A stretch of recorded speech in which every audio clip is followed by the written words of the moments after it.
Sahih Bukhari Book 56. Virtues and Merits of the Prophets and His Companions. Sahih Bukhari Volume 4, Book 56, Hadith number 659. Narrated by Rubi bin Hirash, Uqba bin Amr said to Hudhaifa, "Won't you relate to us of what you have heard from Allah's Apostle?" He said, "I heard him saying, when Al-Dajjal appears, he will have fire and water along with him. What the people will consider as cold water, will be fire that will burn things. So, if any one of you comes across this, he should fall in the thing which will appear to him as fire, for in reality, it will be fresh cold water." Hudhaifa added, "I also heard him saying, from among the people preceding your generation, there was a man whom the angel of death visited to capture his soul. So his soul was captured, and he was asked if he had done any good deed. He replied, 'I don't remember any good deed.' He was asked to think it over. He said, 'I do not remember, except that I used to trade with the people in the world and I used to give a respite to the rich and forgive the poor, among my debtors. So Allah made him enter paradise.'" Hudhaifa further said, "I also heard him saying, once there was a man on his deathbed, who, losing every hope of surviving, said to his family, 'When I die, gather for me a large heap of wood and make a fire, to burn me.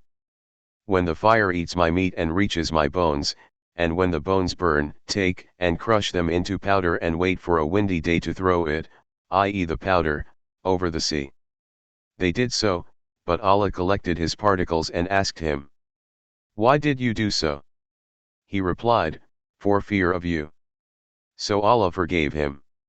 Uqba bin Amr said, "I heard him saying that the Israeli used to dig the grave of the dead, to steal their shrouds." Sahih Bukhari Volume 4, Book 56, Hadith number 660.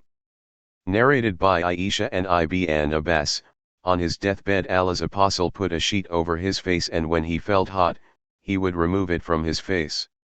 When in that state, of putting and removing the sheet, he said, "May Allah's curse be on the Jews and the Christians, for they build places of worship at the graves of their prophets." By that, he intended to warn the Muslim from what they, i.e. Jews and Christians, had done. Sahih Bukhari Volume 4, Book 56, Hadith number 661. Narrated by Abu Huraira, the Prophet said, "The Israelis used to be ruled and guided by prophets. Whenever a prophet died, another would take over his place. There will be no prophet after me, but there will be caliphs who will increase in number." The people asked, "O Allah's Apostle, what do you order us to do?" He said, "Obey the one who will be given the pledge of allegiance first. Fulfill their, i.e. the caliphs, rights, for Allah will ask them about any shortcoming in ruling those Allah has put under their guardianship." Sahih Bukhari Volume 4, Book 56, Hadith number 662.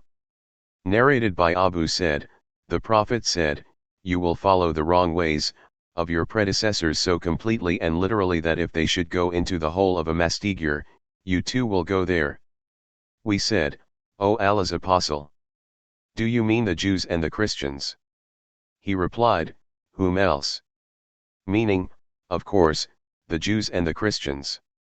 Sahih Bukhari Volume 4, Book 56, Hadith number 663. Narrated by Anas, the people mentioned the fire and the bell, as means proposed for announcing the time of prayer, and by such a suggestion they referred to the Jews and the Christians.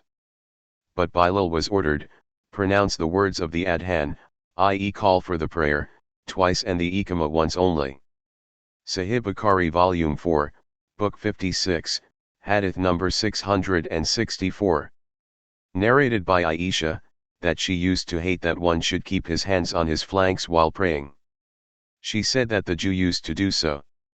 Sahih Bukhari Volume 4, Book 56, Hadith number 665. Narrated by Ibn Umar, Allah's Apostle said, "Your period, i.e. the Muslims' period, in comparison to the periods of the previous nations, is like the period between the Asr prayer and sunset. And your example in comparison to the Jews and the Christians is like the example of a person who employed some laborers and asked them, who will work for me till midday for 1 qirat each? The Jews worked for half a day for 1 qirat each.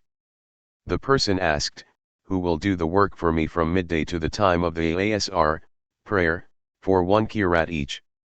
The Christians worked from midday till the Asr prayer for 1 qirat. Then the person asked, who will do the work for me from the Asr till sunset for 2 qirats each?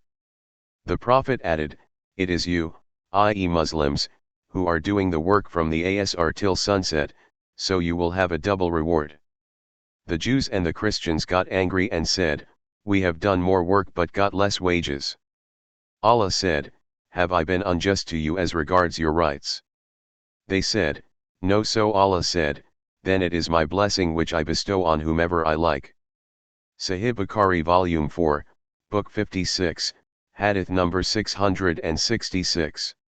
Narrated by Ibn Abbas, I heard Umar saying, may Allah curse so and so. Doesn't he know that the Prophet said, may Allah curse the Jews for, though they were forbidden, to eat fat, they liquefied it and sold it.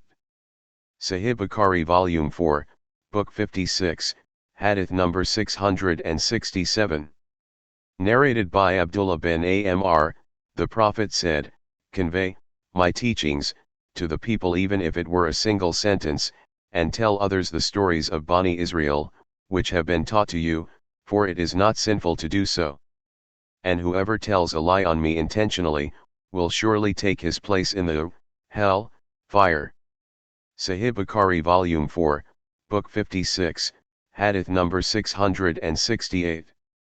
Narrated by Abu Huraira, Allah's Apostle said, the Jews and the Christians do not dye their gray hair, so you shall do the opposite of what they do, i.e. dye your gray hair and beards. Sahih Bukhari Volume 4, Book 56, Hadith number 669. Narrated by Jundub, Allah's Apostle said, amongst the nations before you there was a man who got a wound, and growing impatient with its pain, he took a knife and cut his hand with it, and the blood did not stop till he died. Allah said, my slave hurried to bring death upon himself, so I have forbidden him to enter paradise. Sahih Bukhari Volume 4, Book 56, Hadith number 670. Narrated by Abu Huraira, that he heard Allah's Apostle saying, Allah willed to test 3 Israelis who were a leper, a blind man and a bald-headed man. So, he sent them an angel who came to the leper and said, what thing do you like most? He replied, good color and good skin, for the people have a strong aversion to me. The angel touched him and his illness was cured, and he was given a good color and beautiful skin. The angel asked him, what kind of property do you like best? He replied, camels, or cows. The narrator is in doubt, for either the leper or the bald-headed man demanded camels and the other demanded cows. So he, i.e. the leper, was given a pregnant she-camel, and the angel said to him, may Allah bless you in it. The angel then went to the bald-headed man and said, what thing do you like most? He said, I like good hair and wish to be cured of this disease, for the people feel repulsion for me. The angel touched him and his illness was cured, and he was given good hair. The angel asked him, what kind of property do you like best? He replied, cows. The angel gave him a pregnant cow and said, may Allah bless you in it. The angel went to the blind man and asked, what thing do you like best? He said, I like that Allah may restore my eyesight to me so that I may see the people. The angel touched his eyes and Allah gave him back his eyesight. The angel asked him, what kind of property do you like best? He replied, sheep. The angel gave him a pregnant sheep. Afterwards, all the 3 pregnant animals gave birth to young ones, and multiplied and brought forth so much that one of the 3 men had a herd of camels filling a valley, and one had a herd of cows filling a valley, and one had a flock of sheep filling a valley. Then the angel, disguised in the shape and appearance of a leper, went to the leper and said, I am a poor man, who has lost all means of livelihood while on a journey. So none will satisfy my need except Allah and then you. In the name of him who has given you such nice color and beautiful skin, and so much property, I ask you to give me a camel so that I may reach my destination. The man replied, I have many obligations, so I cannot give you. The angel said, I think I know you. Were you not a leper to whom the people had a strong aversion? Weren't you a poor man, and then Allah gave you all this property? He replied, this is all wrong. I got this property through inheritance from my forefathers. The angel said, if you are telling a lie, then let Allah make you as you were before. Then the angel, disguised in the shape and appearance of a bald man, went to the bald man and said to him the same as he told the first one, and he too answered the same as the first one did. The angel said, if you are telling a lie, then let Allah make you as you were before. The angel, disguised in the shape of a blind man, went to the blind man and said, I am a poor man and a traveler, whose means of livelihood have been exhausted while on a journey. I have nobody to help me except Allah, and after him, you yourself. I ask you in the name of him who has given you back your eyesight to give me a sheep, so that with its help, I may complete my journey. The man said, no doubt, I was blind and Allah gave me back my eyesight, I was poor and Allah made me rich, so take anything you wish from my property. By Allah, I will not stop you for taking anything you need of my property which you may take for Allah's sake. The angel replied, keep your property with you. You, i.e. men, have been tested and Allah is pleased with you and is angry with your two companions. Sahih Bukhari Volume 4, Book 56, Hadith number 671. Narrated by Ibn Umar, Allah's Apostle said, once 3 persons, from the previous nations, were traveling, and suddenly it started raining and they took shelter in a cave. The entrance of the cave got closed while they were inside. They said to each other, O you! Nothing can save you except the truth, so each of you should ask Allah's help by referring to such a deed as he thinks he did sincerely, i.e. just for gaining Allah's pleasure. So one of them said, O Allah! You know that I had a laborer who worked for me for 1 farak, i.e. 3 sas, of rice, but he departed, leaving it, i.e. his wages. I sowed that farak of rice and with its yield I bought cows, for him. Later on when he came to me asking for his wages, I said, to him, go to those cows and drive them away. He said to me, but you have to pay me only a farak of rice. I said to him, go to those cows and take them, for they are the product of that farak, of rice. So he drove them. O Allah! If you consider that I did that for fear of you, then please remove the rock. The rock shifted a bit from the mouth of the cave. The second one said, O Allah, you know that I had old parents whom I used to provide with the milk of my sheep every night. One night I was delayed and when I came, they had slept, while my wife and children were crying with hunger. I used not to let them, i.e. my family, drink unless my parents had drunk first. So I disliked to wake them up and also disliked that they should sleep without drinking it. I kept on waiting, for them to wake, till it dawned. O Allah! If you consider that I did that for fear of you, then please remove the rock. So the rock shifted and they could see the sky through it. The third one said, O Allah! You know that I had a cousin, i.e. my paternal uncle's daughter, who was most beloved to me and I sought to seduce her, but she refused, unless I paid her 100 dinars, i.e. gold pieces. So I collected the amount and brought it to her, and she allowed me to sleep with her. But when I sat between her legs, she said, be afraid of Allah, and do not deflower me but legally. I got up and left the 100 dinars, for her. O Allah! If you consider that I did that for fear of you then please remove the rock. So Allah saved them and they came out of the cave. This hadith indicates that one can only ask Allah for help directly or through his performed good deeds. but to ask Allah through dead or absent prophets, saints, spirits, holy men, angels etc. is absolutely forbidden in Islam, and it is a kind of disbelief. Sahih Bukhari Volume 4, Book 56, Hadith number 672. Narrated by Abu Huraira, that he heard Allah's apostle saying, while a lady was nursing her child, a rider passed by and she said, "O Allah! Don't let my child die till he becomes like this, rider." The child said, "O Allah! Don't make me like him," and then returned to her breast, sucking it.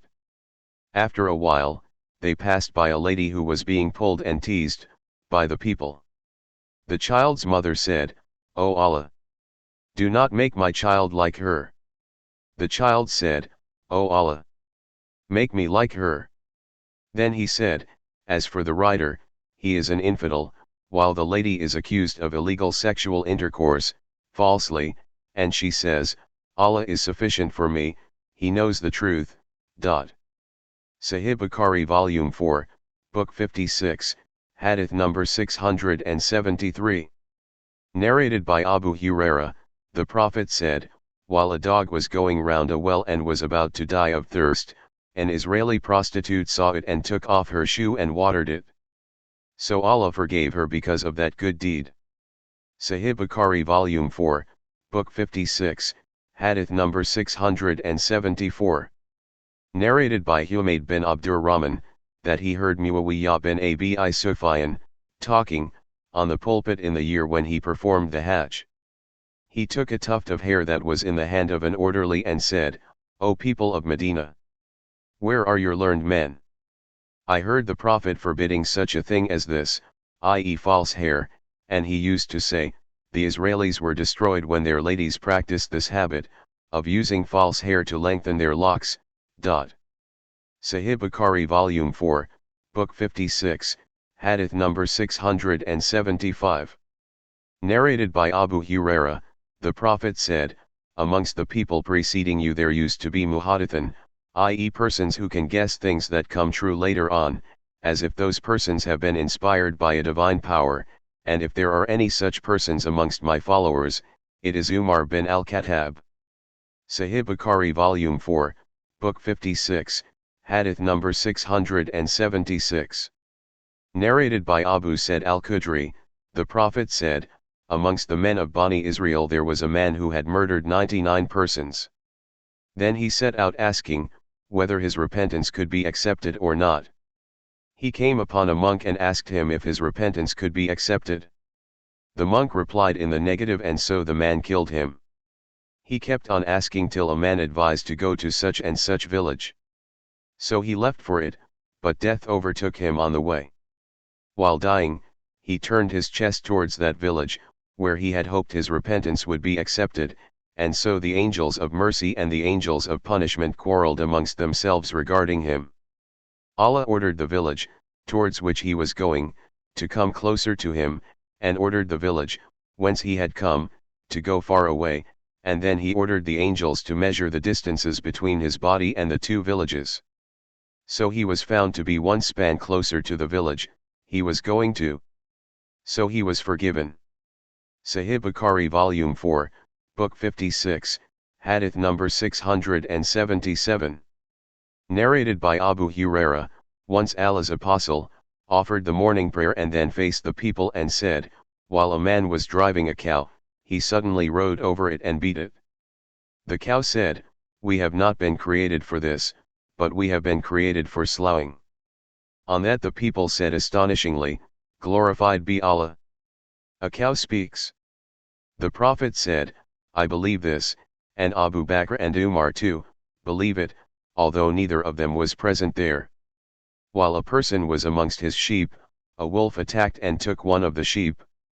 The man chased the wolf till he saved it from the wolf, whereupon the wolf said, "You have saved it from me, but who will guard it on the day of the wild beasts when there will be no shepherd to guard them except me, because of riots and afflictions?" The people said surprisingly, "Glorified be Allah! A wolf speaks." The Prophet said, "But I believe this," and Abu Bakr and Umar too believe this, although neither of them was present there. See the footnote of page number 10 volume 5. Sahih Bukhari volume 4, book 56, hadith number 678. Narrated by Abu Huraira, Allah's apostle said, a man bought a piece of and from another man, and the buyer found an earthenware jar filled with gold in the land. The buyer said to the seller, take your gold, as I have bought only the land from you, but I have not bought the gold from you. The former owner of the land said, I have sold you the land with everything in it.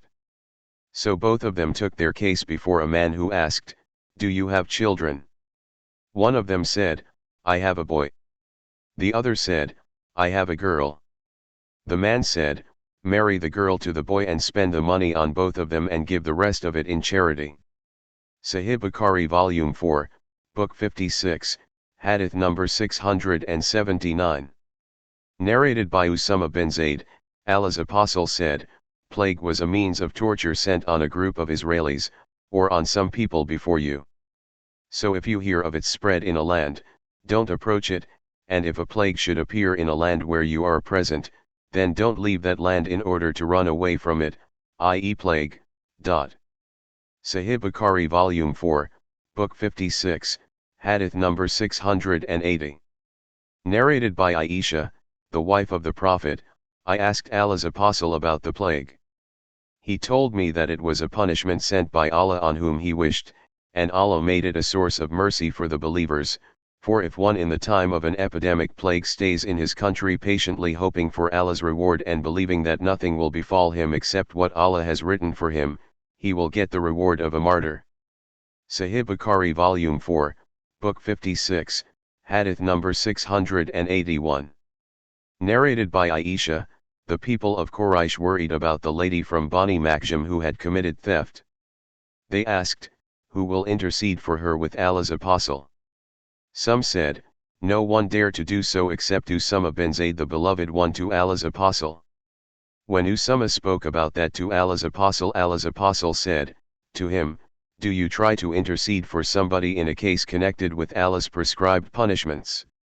Then he got up and delivered a sermon saying, what destroyed the nations preceding you, was that if a noble amongst them stole, they would forgive him, and if a poor person amongst them stole, they would inflict Allah's legal punishment on him. By Allah, if Fatima, the daughter of Muhammad stole, I would cut off her hand. Sahih Bukhari volume 4, book 56, hadith number 682. Narrated by Ibn Mas'ud, I heard a person reciting a Quranic verse in a certain way, and I had heard the Prophet reciting the same verse in a different way.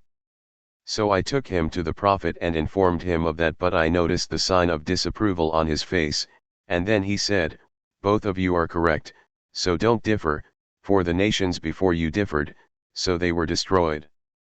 Sahih Bukhari volume 4, book 56, hadith number 683. Narrated by Abdullah, as if I saw the Prophet talking about one of the prophets whose nation had beaten him and caused him to bleed, while he was cleaning the blood off his face and saying, O Allah, forgive my nation, for they have no knowledge. Sahih Bukhari volume 4, book 56, hadith number 684. Narrated by Abu Sa'id, the Prophet said, amongst the people preceding your age, there was a man whom Allah had given a lot of money. While he was in his deathbed, he called his sons and said, what type of father have I been to you? They replied, you have been a good father. He said, I have never done a single good deed, so when I die, burn me, crush my body, and scatter the resulting ashes on a windy day. His sons did accordingly, but Allah gathered his particles and asked him, what made you do so? He replied, fear of you. So Allah bestowed his mercy upon him. Forgave him. Sahih Bukhari volume 4, book 56, hadith number 685. Narrated by Rabi bin Hirash, Uqba said to Hudhaifa, won't you narrate to us what you heard from Allah's apostle? Hudhaifa said, I heard him saying, death approached a man, and when he had no hope of surviving, he said to his family, "When I die, gather for me much wood and build a fire, to burn me, When the fire has eaten my flesh and reached my bones, take the bones and grind them and scatter the resulting powder in the sea on a hot, or windy, day." That was done. But Allah collected his particles and asked him, "Why did you do so?" He replied, "For fear of you." So Allah forgave him. Sahih Bukhari Volume 4, Book 56, Hadith number 686. Narrated by Abdul Malik, as above, saying, on a windy day. Sahih Bukhari Volume 4, Book 56, Hadith number 687. Narrated by Abu Huraira, Allah's Apostle said, "A man used to give loans to the people and used to say to his servant, 'If the debtor is poor, forgive him, so that Allah may forgive us.' So when he met Allah, after his death, Allah forgave him." Sahih Bukhari Volume 4, Book 56, Hadith number 688. Narrated by Abu Huraira, the Prophet said, "A man used to do sinful deeds, and when death came to him, he said to his sons, 'After my death, burn me and then crush me, and scatter the powder in the air, for by Allah, if Allah has control over me, he will give me such a punishment as he has never given to anyone else.' When he died, his sons did accordingly. Allah ordered the earth saying, 'Collect what you hold of his particles.' It did so, and behold, there he was, the man, standing. Allah asked him, 'What made you do what you did?' He replied, 'O my Lord, I was afraid of you.' So Allah forgave him. Another narrator said, the man said, 'Fear of you, O Lord.' Sahih Bukhari Volume 4, Book 56, Hadith number 689. Narrated by Abdullah bin Umar, Allah's Apostle said, "A lady was punished because of a cat which she had imprisoned till it died. She entered the hell fire because of it, for she neither gave it food nor water as she had imprisoned it, nor set it free to eat from the vermin of the earth." Sahih Bukhari Volume 4, Book 56, Hadith number 690. Narrated by Abu Masud Uqba, the Prophet said, "One of the sayings of the prophets which the people have got, is, 'If you do not feel ashamed, then do whatever you like.'" Sahih Bukhari Volume 4, Book 56, Hadith number 691. Narrated by Abu Mus'ud, the Prophet said, "One of the sayings of the prophets which the people have got is, 'If you do not feel ashamed, then do whatever you like.'" Sahih Bukhari Volume 4, Book 56, Hadith number 692. Narrated by Ibn Umar, the Prophet said, "While a man was walking, dragging his dress with pride, he was caused to be swallowed by the earth and will go on sinking in it till the day of resurrection." Sahih Bukhari Volume 4, Book 56, Hadith number 693. Narrated by Abu Huraira, the Prophet said, "We are the last to come, but we will be the foremost on the day of resurrection. Nations were given the book, i.e. Scripture, before us, and we were given the Holy Book after them. This, i.e. Friday, is the day about which they differed. So the next day, i.e. Saturday, was prescribed for the Jews and the day after it, i.e. Sunday, for the Christians. It is incumbent on every Muslim to wash his head and body on a day, i.e. Friday, at least, in every 7 days." Sahih Bukhari Volume 4, Book 56, Hadith number 694. Narrated by Said bin al-Musayyib, when Muawiyah bin Abu Sufyan came to Medina for the last time, he delivered a sermon before us. He took out a tuft of hair and said, "I never thought that someone other than the Jews would do such a thing, i.e. use false hair." The Prophet named such a practice, azizur, i.e. falsehood, meaning the use of false hair. Sahih Bukhari Volume 4, Book 56, Hadith number 695. Narrated by Ibn Abbas, regarding the verse, "And, we, made you into Shu'ub and Kabale." 49.13, that Shu'ub means the big Kabale, i.e. nations, while the Qabail, i.e. tribes, means the branch tribes. Sahih Bukhari Volume 4, Book 56, Hadith number 696. Narrated by Abu Huraira, once Allah's apostle was asked, "Who is the most honorable amongst the people?" He said, "The most righteous, i.e. Allah-fearing, amongst you." They said, "We do not ask you about this." He said, "Then Joseph, the prophet of Allah." Sahih Bukhari Volume 4, Book 56, Hadith number 697. Narrated by Kulayb bin Wale, I asked Zainab bint Abi Salama, i.e. daughter of the wife of the Prophet, "Tell me about the Prophet. Did he belong to the tribe of Madar?" She replied, "Yes, he belonged to the tribe of Madar and was from the offspring of Nadr bin Kinana." Sahih Bukhari Volume 4, Book 56, Hadith number 698. Narrated by Kulayb, I was told by the Rubaba, i.e. daughter of the wife of the Prophet, who, I think, was Zainab, that the Prophet forbade the utensils of wine called ad-duba, al-hantam, al-mukayyar, and al-muzafat. I said to her, "Tell me as to which tribe the Prophet belonged, was he from the tribe of Madar?" She replied, "He belonged to the tribe of Madar and was from the offspring of Nadr bin Kinana." Sahih Bukhari Volume 4, Book 56, Hadith number 699. Narrated by Abu Huraira, Allah's apostle said, "You see that the people are of different natures. Those who were the best in the pre-Islamic period, are also the best in Islam if they comprehend religious knowledge. You see that the best amongst the people in this respect, i.e. ambition of ruling, are those who hate it most.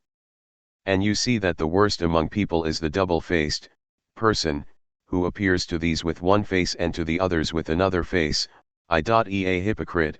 Sahih Bukhari Volume 4, Book 56, Hadith number 700. Narrated by Abu Huraira, the Prophet said, "The tribe of Quraysh has precedence over the people in this connection, i.e. the right of ruling. The Muslims follow the Muslims amongst them, and the infidels follow the infidels amongst them. People are of different natures, the best amongst them in the pre-Islamic period are the best in Islam provided they comprehend the religious knowledge. You will find that the best amongst the people in this respect, i.e. of ruling, is he who hates it, i.e. the idea of ruling, most, till he is given the pledge of allegiance." Sahih Bukhari Volume 4, Book 56, Hadith number 701. Narrated by Taus, Ibn Abbas recited the Quranic verse, "Except to be kind to me for my kinship to you," 42.23, said Ben Jubayr said, "The verse implies, the kinship of Muhammad." Ibn Abbas said, "There was not a single house, i.e. sub-tribe, of Quraysh but had a kinship to the Prophet, and so the above verse was revealed in this connection, and its interpretation is, O Quraysh, you should keep good relation between me, i.e. Muhammad, and you." Sahih Bukhari Volume 4, Book 56, Hadith number 702.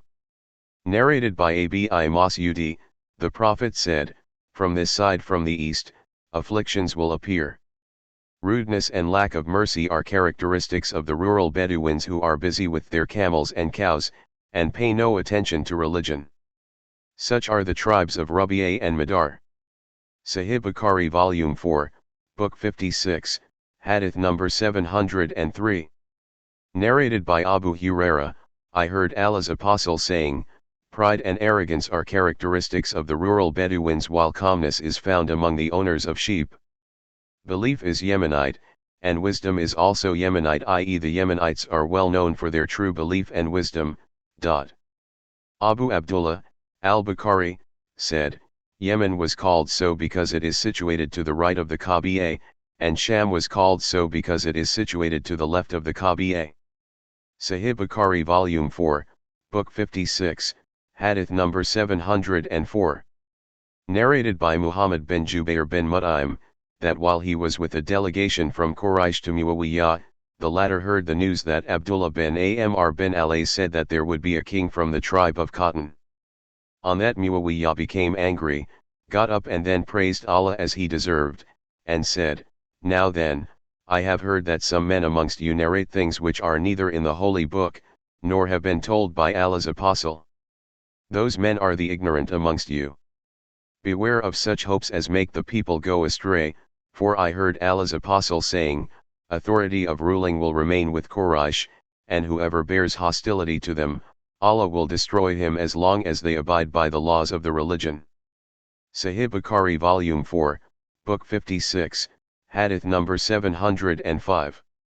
Narrated by Ibn Umar, the Prophet said, authority of ruling will remain with Quraysh, even if only 2 of them remained. Sahih Bukhari Volume 4, Book 56, Hadith number 706. Narrated by Jubair bin Mut'im, Uthman bin Affan went to the Prophet, and said, O Allah's Apostle! You gave property to Bani al-Muttalib and did not give us, although we and they are of the same degree of relationship to you. The Prophet said, only Bani Hashim and Bani al-Muttalib are one thing, as regards family status. Narrated Urwa bin Az-Zubair, Abdullah bin Az-Zubair went with some women of the tribe of Bani Zara to Aisha, who used to treat them nicely because of their relation to Allah's Apostle. Sahih Bukhari Volume 4, Book 56, Hadith number 707. Narrated by Abu Huraira, Allah's Apostle said, the tribe of Quraysh, the Ангիր, the people of the tribe of Julhana, Muzina, Aslam, Ashja, and Gifar are my disciples and have no protectors except Allah and His Apostle. Sahih Bukhari Volume 4, Book 56, Hadith number 708. Narrated by Urwa bin Az-Zubair, Abdullah bin Az-Zubair was the most beloved person to Aisha excluding the Prophet and Abu Bakr, and he in his turn, was the most devoted to her. Aisha used not to withhold the money given to her by Allah, but she used to spend it in charity. Abdullah bin Az-Zubair said, Aisha should be stopped from doing so. When Aisha heard this, she said protestingly, shall I be stopped from doing so? I vow that I will never talk to Abdullah bin Az-Zubair. On that, Ibn Az-Zubair asked some people from Quraysh and particularly the 2 uncles of Allah's Apostle to intercede with her, but she refused to talk to him. Az-Zuriyun, the uncles of the Prophet, including Abdurrahman bin al-Aswad bin Abd Yaghuth and al-Miswar bin Makrama, said to him, when we ask for the permission to visit her, enter her house along with us, without taking her leave. He did accordingly, and she accepted their intercession. He sent her 10 slaves whom she manumit as an expiation for not keeping her vow. Aisha manumit more slaves for the same purpose till she manumit 40 slaves. She said, I wish I had specified what I would have done in case of not fulfilling my vow when I made the vow, so that I might have done it easily. Sahih Bukhari Volume 4, Book 56, Hadith number 709. Narrated by Anas, Uthman called Zayd bin Thabit, Abdullah bin Az-Zubair, Said bin Alays and Abdurrahman bin al-Harith bin Hisham, and then they wrote the manuscripts of the Holy Quran in the form of book in several copies. Uthman said to the 3 Qurayshi persons, if you differ with Zayd bin Thabit on any point of the Quran, then write it in the language of Quraysh, as the Quran was revealed in their language. So they acted accordingly. Said bin Thabit was an Ansari and not from Quraysh. Sahih Bukhari Volume 4, Book 56, Hadith number 710. Narrated by Salama, Allah's Apostle passed by some people from the tribe of Aslam practicing archery. He said, O children of Ishmael! Throw arrows, for your father was an archer. I am on the side of Bani so and so, meaning one of the 2 teams. The other team stopped throwing, whereupon the Prophet said, what has happened to them? They replied, how shall we throw while you are with Bani so and so? He said, throw for I am with all of you. Sahih Bukhari Volume 4, Book 56, Hadith number 711. Narrated by Abu Dhar, the Prophet said, if somebody claims to be the son of any other than his real father knowingly, he but disbelieves in Allah, and if somebody claims to belong to some folk to whom he does not belong, let such a person take his place in the hell fire. Sahih Bukhari Volume 4, Book 56, Hadith number 711. Narrated by Abu Dhar, the Prophet said, if somebody claims to be the son of any other than his real father knowingly, he but disbelieves in Allah, and if somebody claims to belong to some folk to whom he does not belong, let such a person take his place in the hell fire. Sahih Bukhari Volume 4, Book 56, Hadith number 712. Narrated by Waydullah bin al-Asqa, Allah's Apostle said, verily, one of the worst lies is to claim falsely to be the son of someone other than one's real father, or to claim to have had a dream one has not had, or to attribute to me what I have not said. Sahih Bukhari Volume 4, Book 56, Hadith number 713. Narrated by Ibn Abbas, the delegates of Abd al-Qais came to Allah's Apostle and said, O Allah's Apostle, we are from the tribe of Rabi'a and the infidels of Madar tribe stand between us and you, so that we cannot come to you except in the sacred months. Therefore we would like you to give us some instructions which we may follow and convey to our people staying behind us. The Prophet said, I order you to observe 4 things and forbid you to do 4 things. I order you to believe in Allah, testifying that none has the right to be worshipped except Allah, to offer the prayer perfectly, to pay the zakat, and to give 1/5 of the war booty to Allah.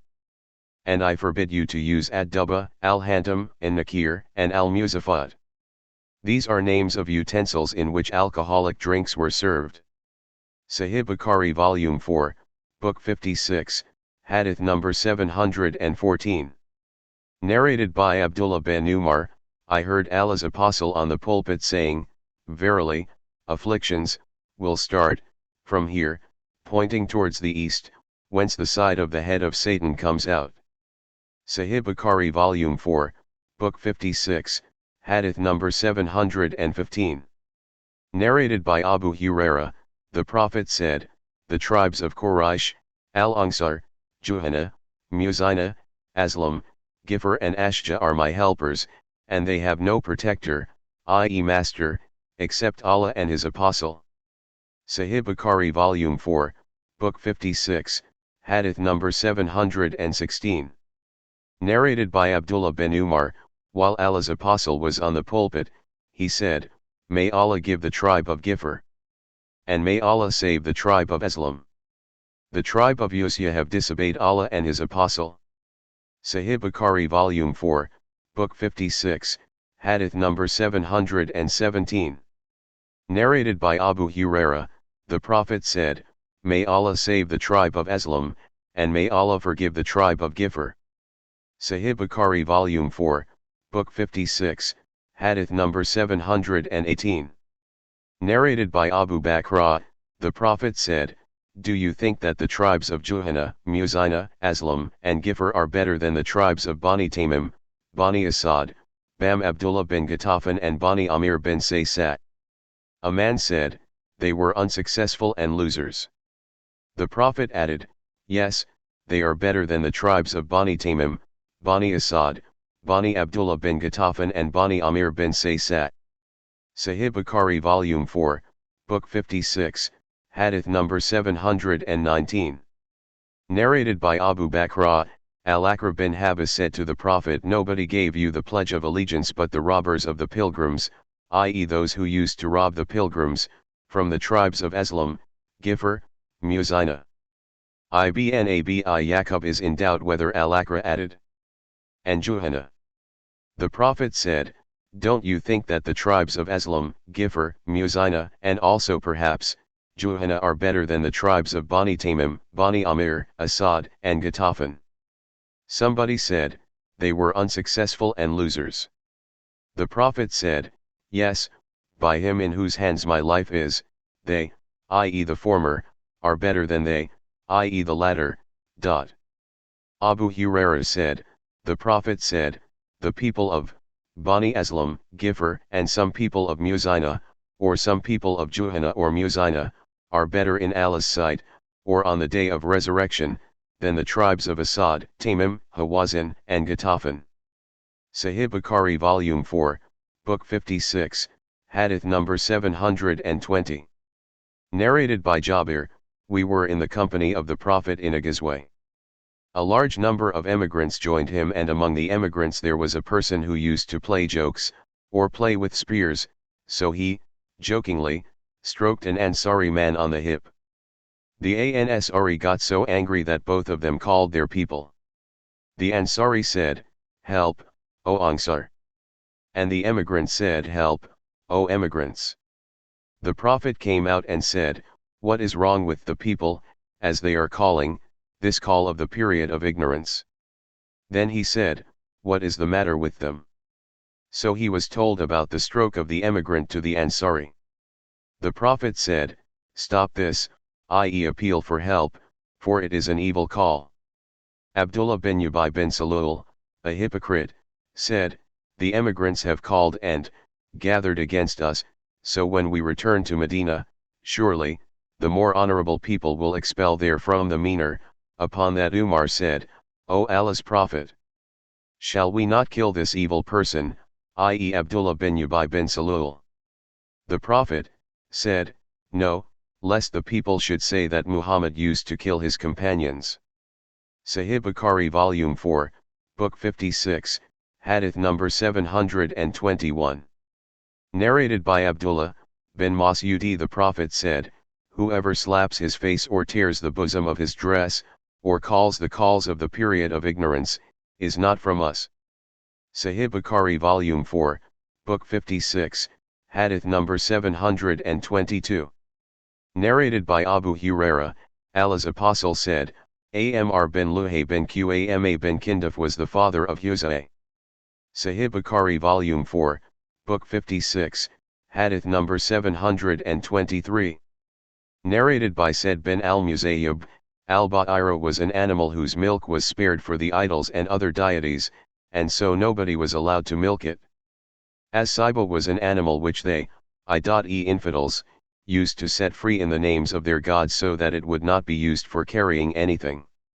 Abu Hurairah said, the Prophet said, "I saw Amr bin Amir bin Luhay al-Huzay dragging his intestines in the hell fire, for he was the first man who started the custom of releasing animals, for the sake of false gods." Sahih Bukhari Volume 4, Book 56, Hadith number 724. Narrated by Ibn Abbas, when the news of the advent of the Prophet reached Abu Dhar, he said to his brother, "Ride to this valley and bring me the news of this man, i.e. the Prophet, who claims to be a prophet receiving information from the heaven. Listen to him and then come to me." His brother set out till he met the Prophet and listened to his speech and returned to Abu Dhar and said to him, "I have seen him exhorting people to virtues and his speech was not like poetry." Abu Dhar said, "You have not satisfied me as to what I wanted." So, he took his journey food and a waterskin full of water and set out till he reached Mecca, where he went to the mosque looking for the Prophet, whom he did not know, and he would not like to ask someone about him. So, a portion of the night had passed when Ali saw him and realized that he was a stranger. Abu Dhar followed him, to his house, but neither of them asked the other about anything till it was morning, when he carried his waterskin and food and went to the mosque. He spent that day without being observed by the Prophet till it was night, when he returned to his sleeping place. Ali again passed by him and said, "Hasn't the man, i.e. Abu Dhar, recognized his dwelling place yet?" So, Ali let him get up and took him, to his house, but neither of them asked the other about anything, till it was the third day when Ali had the same experience with him and Abu Dhar again stayed with him. Ali then asked, "Won't you tell me what has brought you here?" He replied, "If you give me a promise and a convention that you will guide me, then I will tell you." When Ali did, Abu Dhar informed him of his purpose. Ali said, "It is the truth, and he, i.e. Muhammad, is the apostle of Allah. So when the morning comes, follow me, and if I should perceive any danger threatening you, I will give you a hint by pretending to go to the water closet. But if I carried on walking, follow me till you enter the place that I will enter." Abu Dur agreed and followed Ali till he entered the place of the Prophet, and Abu Dur entered with him. He then listened to the speech of the Prophet and embraced Islam on that very spot. The Prophet said to him, "Go back to your people and inform them of this religion, till you receive my further orders." Abu Dur said, "By him in whose hands my life is, I will proclaim my conversion to Islam publicly amongst them, i.e. infidels." He went out till he reached the mosque and announced as loudly as possible, "I testify that none has the right to be worshipped but Allah, and that Muhammad is the apostle of Allah." The people then got up and beat him till they knocked him down. Al-Abbas came and threw himself over him, to protect him, saying, "Woe to you! Don't you know that he is from Gifr, and there is the road, to your merchants towards Sham, i.e. through the place where this tribe dwells?" Thus he saved him from them. Abu Dhar did the same on the next day, and the people beat him again, and Al-Abbas drew himself over him, to save him as before. Sahih Bukhari Volume 4, Book 56, Hadith number 725. Narrated by Abu Jamrah, Ibn Abbas said to us, "Shall I tell you the story of Abu Dhar's conversion to Islam?" We said, "Yes." He said, "Abu Dhar said, I was a man from the tribe of Gifr. We heard that a man had appeared in Mecca, claiming to be a prophet. Said to my brother, 'Go to that man and talk to him and bring me his news.' He set out, met him and returned. I asked him, 'What is the news with you?' He said, 'By Allah, I saw a man enjoining what is good and forbidding what is evil.' I said to him, 'You have not satisfied me with this little information.' So, I took a waterskin and a stick and proceeded towards Mecca. Neither did I know him, i.e. the Prophet, nor did I like to ask anyone about him. I kept on drinking Zamzam water and staying in the mosque. Then Ali passed by me and said, 'It seems you are a stranger.' I said, 'Yes.' He proceeded to his house and I accompanied him. Neither did he ask me anything, nor did I tell him anything. Next morning I went to the mosque to ask about the Prophet, but no one told me anything about him. Ali passed by me again and asked, 'Hasn't the man recognized his dwelling place yet?' I said, 'No.' He said, 'Come along with me.' He asked me, 'What is your business? What has brought you to this town?' I said to him, 'If you keep my secret, I will tell you.' He said, 'I will do.' I said to him, 'We have heard that a person has appeared here, claiming to be a prophet.' I sent my brother to speak to him, and when he returned, he did not bring a satisfactory report, so I thought of meeting him personally. Ali said, to Abu Dhar, 'You have reached your goal, I am going to him just now, so follow me, and wherever I enter, enter after me. If I should see someone who may cause you trouble, I will stand near a wall pretending to mend my shoes, as a warning, and you should go away then.' Ali proceeded and I accompanied him till he entered a place, and I entered with him to the Prophet, to whom I said, 'Present the principles of Islam to me.' When he did, I embraced Islam immediately. He said to me, 'O Abu Dhar, keep your conversion as a secret and return to your town, and when you hear of our victory, return to us.' I said, 'By him who has sent you with the truth, I will announce my conversion to Islam publicly amongst them, i.e. the infidels.' Abu Dhar went to the mosque, where some people from Quraysh were present, and said, 'O folk of Quraysh, I testify that none has the right to be worshipped except Allah, and I, also, testify that Muhammad is Allah's slave and his apostle.' Hearing that, the Qurayshi men said, 'Get at this Sabi, i.e. Muslim.' They got up and beat me nearly to death. Al-Abbas saw me and threw himself over me to protect me. He then faced them and said, 'Woe to you! You want to kill a man from the tribe of Gifr, although your trade and your communications are through the territory of Gifr.' They therefore left me. The next morning I returned, to the mosque, and said the same as I have said on the previous day. They again said, 'Get at this Sabi.' I was treated in the same way as on the previous day, and again Al-Abbas found me and threw himself over me to protect me, and told them the same as he had said the day before. So, that was the conversion of Abu Dhar, may Allah be merciful to him, to Islam.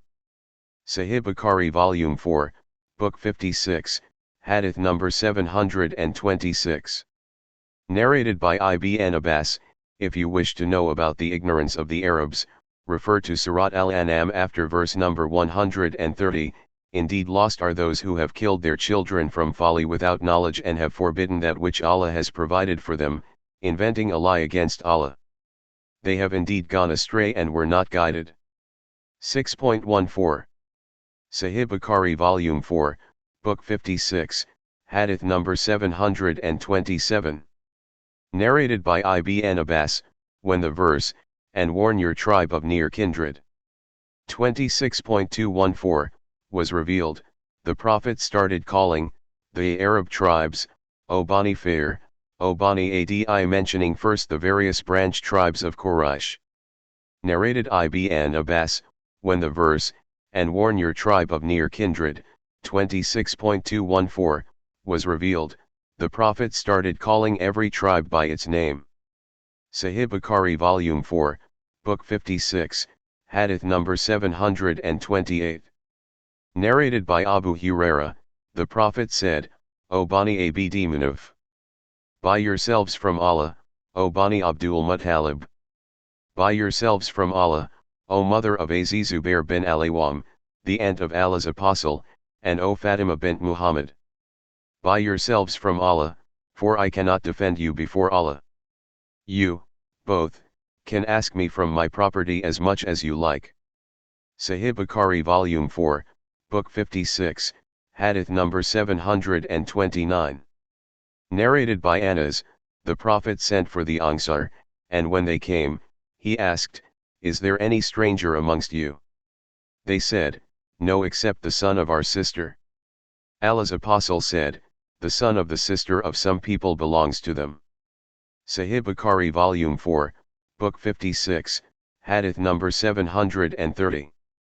Narrated by Aisha, that during the Mina days, Abu Bakr came to her, while there were two girls with her, beating drums, and the Prophet was, lying, covering himself with his garment.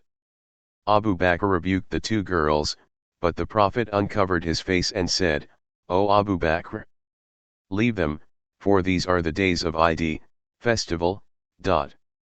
Those days were the days of Mina. Aisha added, I was being screened by the Prophet while I was watching the Ethiopians playing in the mosque. Umar rebuked them, but the Prophet said, Leave them, O Bani Arfida. Play. 4. You are safe. Sahih Bukhari Volume 4, Book 56, Hadith number 731.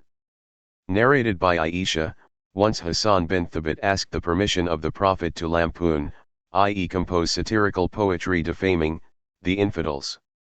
The Prophet said, What about the fact that I have common descent with them?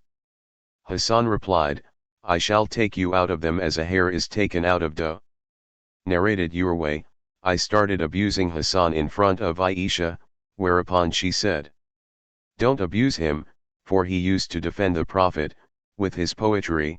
Sahih Bukhari Volume 4, Book 56, Hadith number 732. Narrated by Jubair bin Mut'im, Allah's apostle said, I have 5 names, I am Muhammad and Ahmad, I am Al-Mahdi through whom Allah will eliminate infidelity, I am Al-Hashir who will be the first to be resurrected, the people being resurrected thereafter, and I am also Al-Akib, i.e. there will be no prophet after me. Sahih Bukhari Volume 4, Book 56, Hadith number 733. Narrated by Abu Hurairah, Allah's apostle said, Doesn't it astonish you how Allah protects me from the Qurayshes abusing and cursing? They abuse Mudhammam and curse Mudhammam while I am Muhammad, and not Mudhammam. Sahih Bukhari Volume 4, Book 56, Hadith number 734. Narrated by Jabir bin Abdullah, the Prophet said, My similitude in comparison with the other prophets is that of a man who has built a house completely and excellently except for a place of 1 brick. When the people enter the house, they admire its beauty and say, but for the place of this brick, how splendid the house will be. Sahih Bukhari Volume 4, Book 56, Hadith number 735. Narrated by Abu Huraira, Allah's Apostle said, my similitude in comparison with the other prophets before me, is that of a man who has built a house nicely and beautifully, except for a place of one brick in a corner. The people go about it and wonder at its beauty, but say, would that this brick be put in its place. So I am that brick, and I am the last of the prophets. Sahih Bukhari Volume 4, Book 56, Hadith number 736. Narrated by Aisha, the Prophet died when he was 63 years old. Sahih Bukhari Volume 4, Book 56, Hadith number 737. Narrated by Anas, while the Prophet was in the market, a man called, somebody, O Abu al-Qasim. The Prophet turned to him and said, name yourselves after me but do not call yourselves by my kunyah. Sahih Bukhari Volume 4, Book 56, Hadith number 738. Narrated by Jabir, the Prophet said, name yourselves after me, but do not call yourselves by my kunyah. Sahih Bukhari Volume 4, Book 56, Hadith number 739. Narrated by Abu Huraira, Abu al-Qasim said, name yourselves after me, but do not call yourselves by my kunyah. Sahih Bukhari Volume 4, Book 56, Hadith number 740. Narrated by Al-Juwayd bin Abdurrahman, I saw as Sa'ib bin Yazid when he was 94 years old, quite strong and of straight figure. He said, I know that I enjoyed my hearing and seeing powers only because of the invocation of Allah's Apostle. My aunt took me to him and said, O Allah's Apostle, my nephew is sick, will you invoke Allah for him? So he invoked, Allah, for me. Sahih Bukhari Volume 4, Book 56, Hadith number 741. Narrated by Asqab bin Yazid, my aunt took me to Allah's Apostle and said, O Allah's Apostle, my nephew is sick. The Prophet passed his hands over my head and blessed me. Then he performed ablution and I drank the remaining water, and standing behind him, I saw the seal in between his shoulders. Sahih Bukhari Volume 4, Book 56, Hadith number 742. Narrated by Uqba bin al-Harith, once, Abu Bakr offered the Asr prayer and then went out walking and saw Al-Hasan playing with the boys. He lifted him onto his shoulders and said, let my parents be sacrificed for your sake. You resemble the Prophet and not Ali, while Ali was smiling. Sahih Bukhari Volume 4, Book 56, Hadith number 743. Narrated by Abu Juhayfa, I saw the Prophet, and Al-Hasan resembled him. Sahih Bukhari Volume 4, Book 56, Hadith number 744. Narrated by Ismail bin Abi Khalid, I heard Abi Juhayfa saying, I saw the Prophet, and Al-Hasan bin Ali resembled him. I said to Abu Juhayfa, describe him for me. He said, he was white and his beard was black with some white hair. He promised to give us 13 young she-camels, but he expired before we could get them. Sahih Bukhari Volume 4, Book 56, Hadith number 745. Narrated by Wab Abu Juhayfa as-Sawi, I saw the Prophet and saw some white hair below his lower lip above the chin. Sahih Bukhari Volume 4, Book 56, Hadith number 746. Narrated by Haris bin Uthman, that he asked Abdullah bin Busr, i.e. the companion of the Prophet, did you see the Prophet when he was old? He said, he had a few white hairs between the lower lip and the chin. Sahih Bukhari Volume 4, Book 56, Hadith number 747. Narrated by Rabi'a bin Abi Abdurrahman, I heard Anas bin Malik describing the Prophet saying, he was of medium height amongst the people, neither tall nor short, he had a rosy color, neither absolutely white nor deep brown, his hair was neither completely curly nor quite lank. Divine inspiration was revealed to him when he was 40 years old. He stayed 10 years in Mecca receiving the divine inspiration, and stayed in Medina for 10 more years. When he expired, he had scarcely 20 white hairs in his head and beard. Rabi'a said, I saw some of his hairs and it was red. When I asked about that, I was told that it turned red because of scent. Sahih Bukhari Volume 4, Book 56, Hadith number 748. Narrated by Anas, Allah's apostle was neither very tall nor short, neither absolutely white nor deep brown. His hair was neither curly nor lank. Allah sent him, as an apostle, when he was 40 years old. Afterwards he resided in Mecca for 10 years and in Medina for 10 more years. When Allah took him unto him, there was scarcely 20 white hairs in his head and beard. Sahih Bukhari Volume 4, Book 56, Hadith number 749. Narrated by Al-Bara, Allah's apostle was the handsomest of all the people, and had the best appearance. He was neither very tall nor short. Sahih Bukhari Volume 4, Book 56, Hadith number 750. Narrated by Qatada, I asked Anas, did the Prophet used to dye his hair? He said, no, for there were only a few white hairs on his temples. Sahih Bukhari Volume 4, Book 56, Hadith number 751. Narrated by Al-Bara, the Prophet was of moderate height having broad shoulders, long hair reaching his earlobes. Once I saw him in a red cloak and I had never seen a more handsome than him. Sahih Bukhari Volume 4, Book 56, Hadith number 752. Narrated by Abu Ishaq, Al-Bara was asked, was the face of the Prophet as bright as a sword? He said, no, but as bright as a moon. Sahih Bukhari Volume 4, Book 56, Hadith number 753. Narrated by Abu Juhayfa, once Allah's apostle went to Al-Baytha at noon, performed the ablution and offered a 2-rakat Zuhr prayer and a 2-rakat Asr prayer while a spear-headed stick was planted before him and the passers-by were passing in front of it. After the prayer, the people got up and held the hands of the Prophet and passed them on their faces. I also took his hand and kept it on my face and noticed that it was colder than ice, and its smell was nicer than musk. Sahih Bukhari Volume 4, Book 56, Hadith number 754. Narrated by Ibn Abbas, the Prophet was the most generous of all the people, and he used to become more generous in Ramadan when Gabriel met him. Gabriel used to meet him every night during Ramadan to revise the Quran with him.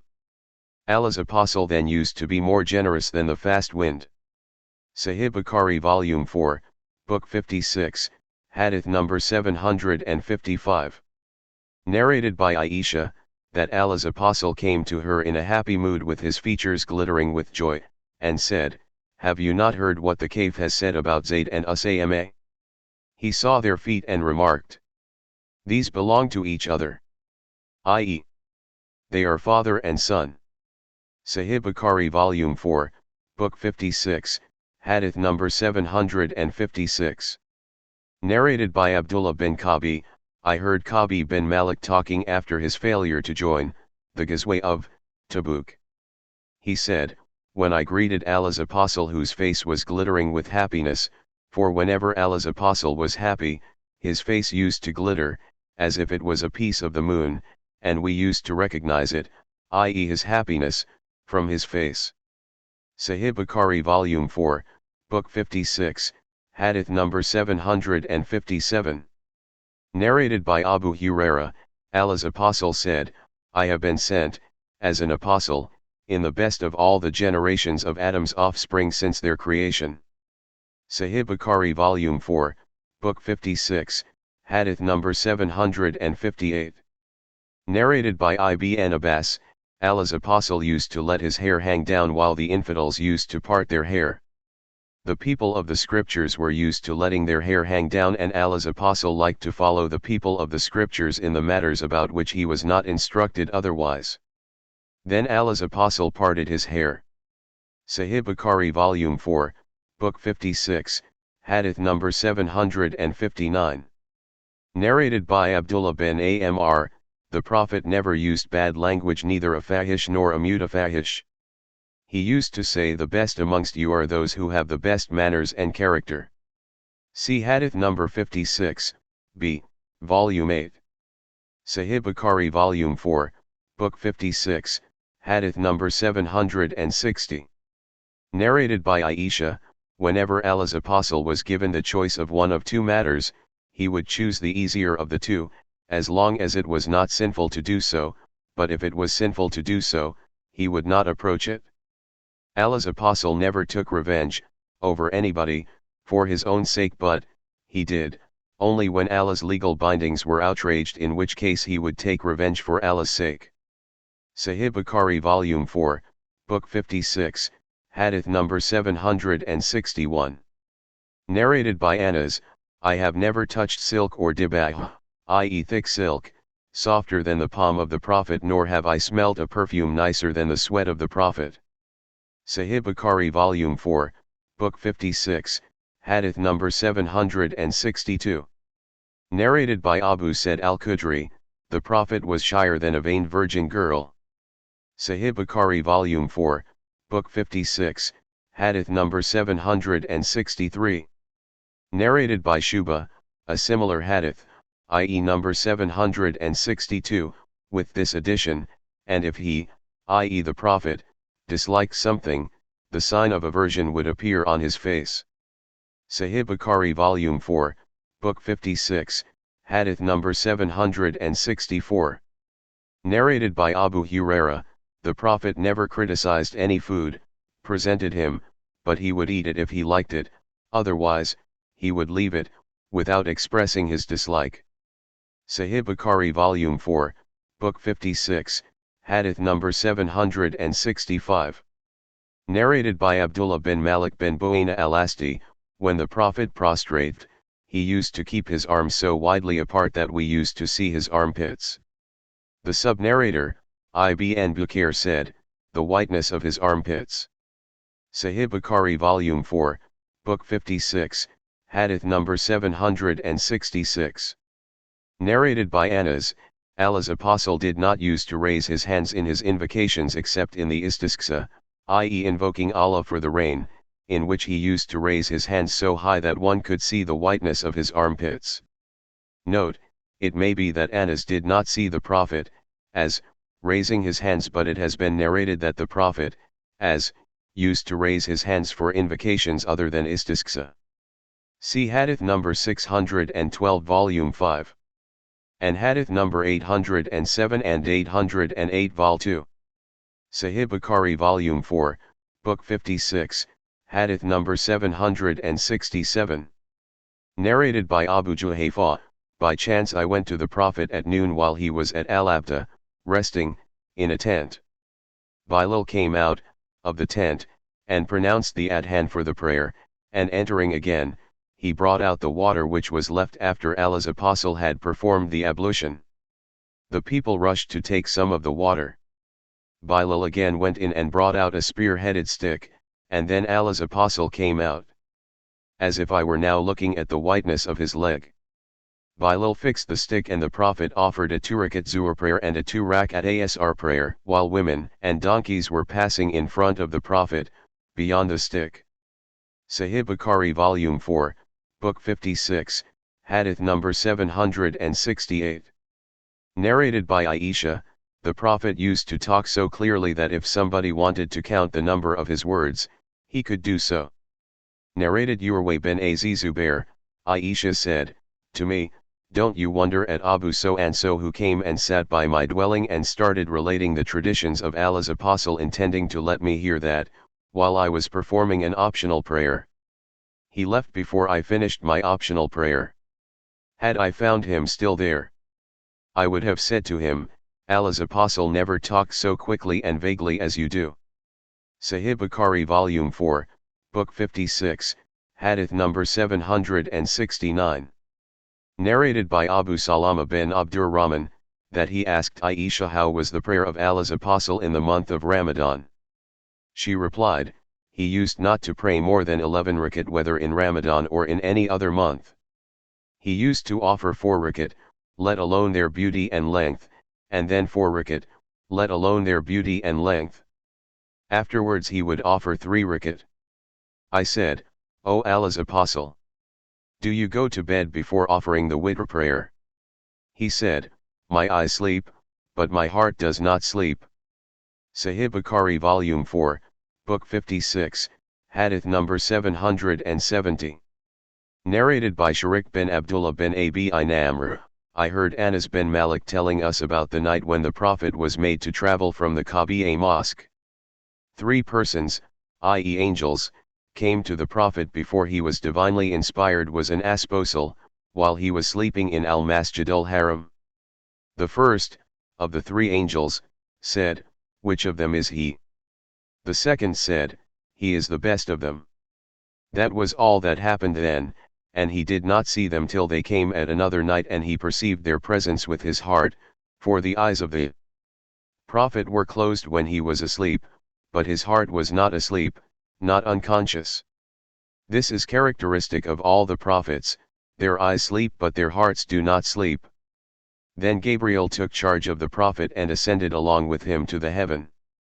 Sahih Bukhari Volume 4, Book 56, Hadith number 771. Narrated by Imran bin Husayn, that they were with the Prophet on a journey. They traveled the whole night, and when dawn approached, they took a rest and sleep overwhelmed them till the sun rose high in the sky. The first to get up was Abu Bakr. Allah's apostles used not to be awakened from his sleep, but he would wake up by himself. Umar woke up and then Abu Bakr sat by the side of the Prophet's head and started saying, Allahu Akbar, raising his voice till the Prophet woke up, and after traveling for a while, he dismounted and led us in the morning prayer.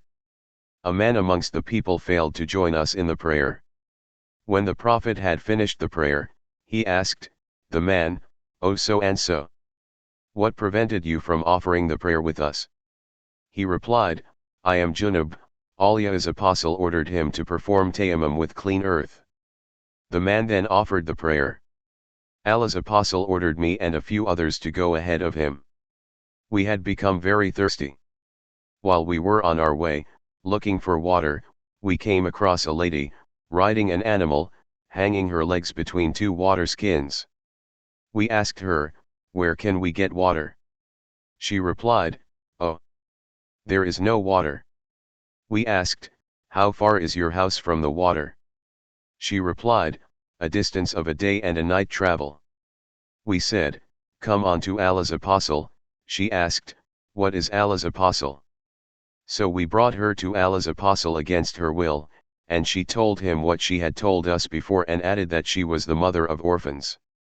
So the Prophet ordered that her 2 water skins be brought and he rubbed the mouths of the water skins.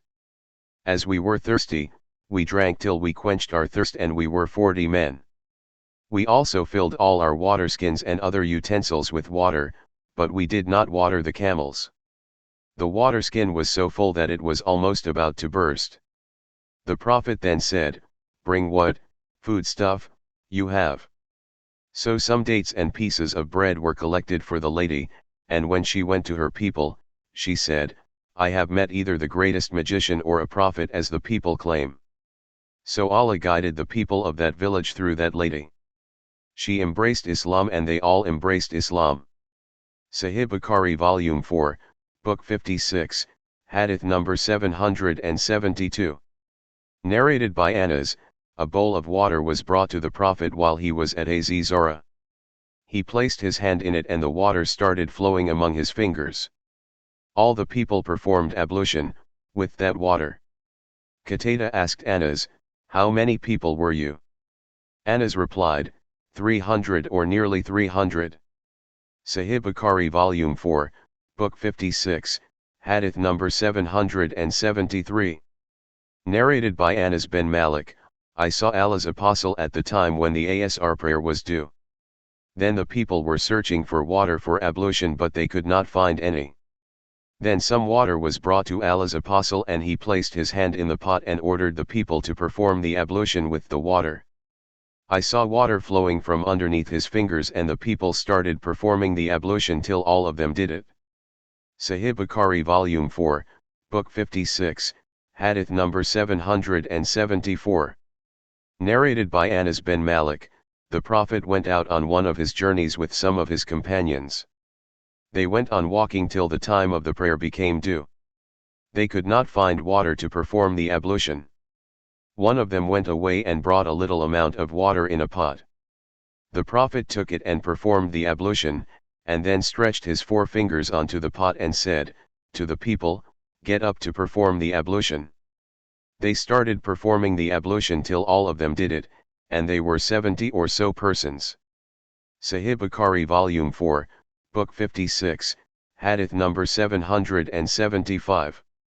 Narrated by Humayd, Anas bin Malik said, once the time of the prayer became due and the people whose houses were close to the mosque went to their houses to perform ablution, while the others remained, sitting there. A stone pot containing water was brought to the Prophet, who wanted to put his hand in it, but it was too small for him to spread his hand in it, and so he had to bring his fingers together before putting his hand in the pot. Then all the people performed the ablution, with that water. I asked Anas, how many persons were they? He replied, there were 80 men. Sahih Bukhari Volume 4, Book 56, Hadith number 776. Narrated by Salim bin Abi Ajjad, Jabir bin Abdullah said, the people became very thirsty on the day of Al-Hudaybiyah, treaty. A small pot containing some water was in front of the Prophet, and when he had finished the ablution, the people rushed towards him. He asked, what is wrong with you? They replied, we have no water either for performing ablution or for drinking except what is present in front of you. So he placed his hand in that pot and the water started flowing among his fingers like springs. We all drank and performed ablution from it. I asked Jabir, how many were you? He replied, even if we had been 100,000, it would have been sufficient for us, but we were 1,500. Sahih Bukhari Volume 4, Book 56, Hadith number 777. Narrated by Al-Bara, we were 1,400 persons on the day of Al-Hudaybiyah, treaty, and, at Al-Hudaybiyah, there was a well. We drew out its water, not leaving even a single drop. The Prophet sat at the edge of the well and asked for some water with which he rinsed his mouth, and then he threw it out into the well. We stayed for a short while and then drew water from the well and quenched our thirst, and even our riding animals drank water to their satisfaction. Sahih Bukhari Volume 4, Book 56, Hadith number 778. Narrated by Anas bin Malik, Abu Talha said to Sulaym, I have noticed feebleness in the voice of Allah's apostle, which I think is caused by hunger. Have you got any food? She said, yes. She brought out some loaves of barley and took out a veil belonging to her, and wrapped the bread in part of it and put it under my arm and wrapped part of the veil round me and sent me to Allah's apostle. I went carrying it and found Allah's apostle in the mosque sitting with some people. When I stood there, Allah's apostle asked, has Abu Talha sent you? I said, yes. He asked, with some food? I said, yes. Allah's apostle then said to the men around him, get up. He set out, accompanied by them, and I went ahead of them till I reached Abu Talha and told him of the Prophet's visit. Abu Talha said, O Sulaym, Allah's apostle is coming with the people and we have no food to feed them. She said, Allah and his apostle know better. So Abu Talha went out to receive Allah's apostle. Allah's apostle came along with Abu Talha. Allah's apostle said, O Sulaym, bring whatever you have. She brought the bread which Allah's apostle ordered to be broken into pieces. Sulaym poured on them some butter from an oilskin. Then Allah's apostle recited what Allah wished him to recite, and then said, let 10 persons come, to share the meal. 10 persons were admitted, ate their fill and went out. Then he again said, let another 10 do the same. They were admitted, ate their fill and went out. Then he again said, let another 10 persons do the same. They were admitted, ate their fill and went out. Then he said, let another 10 persons come. In short, all of them ate their fill, and they were 70 or 80 men. Sahih Bukhari Volume 4, Book 56, Hadith number 779. Narrated by Abdullah, we used to consider miracles as Allah's blessings, but you people consider them to be a warning. Once we were with Allah's apostle on a journey, and we ran short of water. He said, bring the water remaining with you.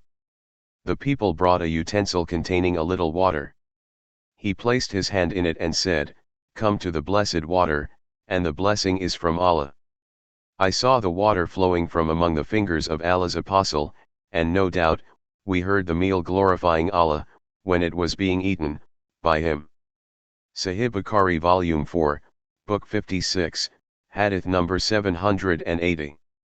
Narrated by Jabir, my father had died in debt. So I came to the Prophet and said, my father died, leaving unpaid debts, and I have nothing except the yield of his date palms, and their yield for many years will not cover his debts. So please come with me, so that the creditors may not misbehave with me. The Prophet went round one of the heaps of dates and invoked Allah, and then did the same with another heap and sat on it and said, measure, for them. He paid them their rights, and what remained was as much as had been paid to them. Sahih Bukhari Volume 4, Book 56, Hadith number 781. Narrated by Abdur Rahman bin Abi Bakr, the companions of Sufa were poor people. The Prophet once said, whoever has food enough for 2 persons, should take a third one, from among them, and whoever has food enough for 4 persons, should take a 5th or a 6th, or said something similar. Abu Bakr brought 3 persons while the Prophet took 10. And Abu Bakr with his 3 family member, who were I, my father and my mother. The sub-narrator is in doubt whether Abdur Rahman said, my wife and my servant, who was common for both my house and Abu Bakr's house.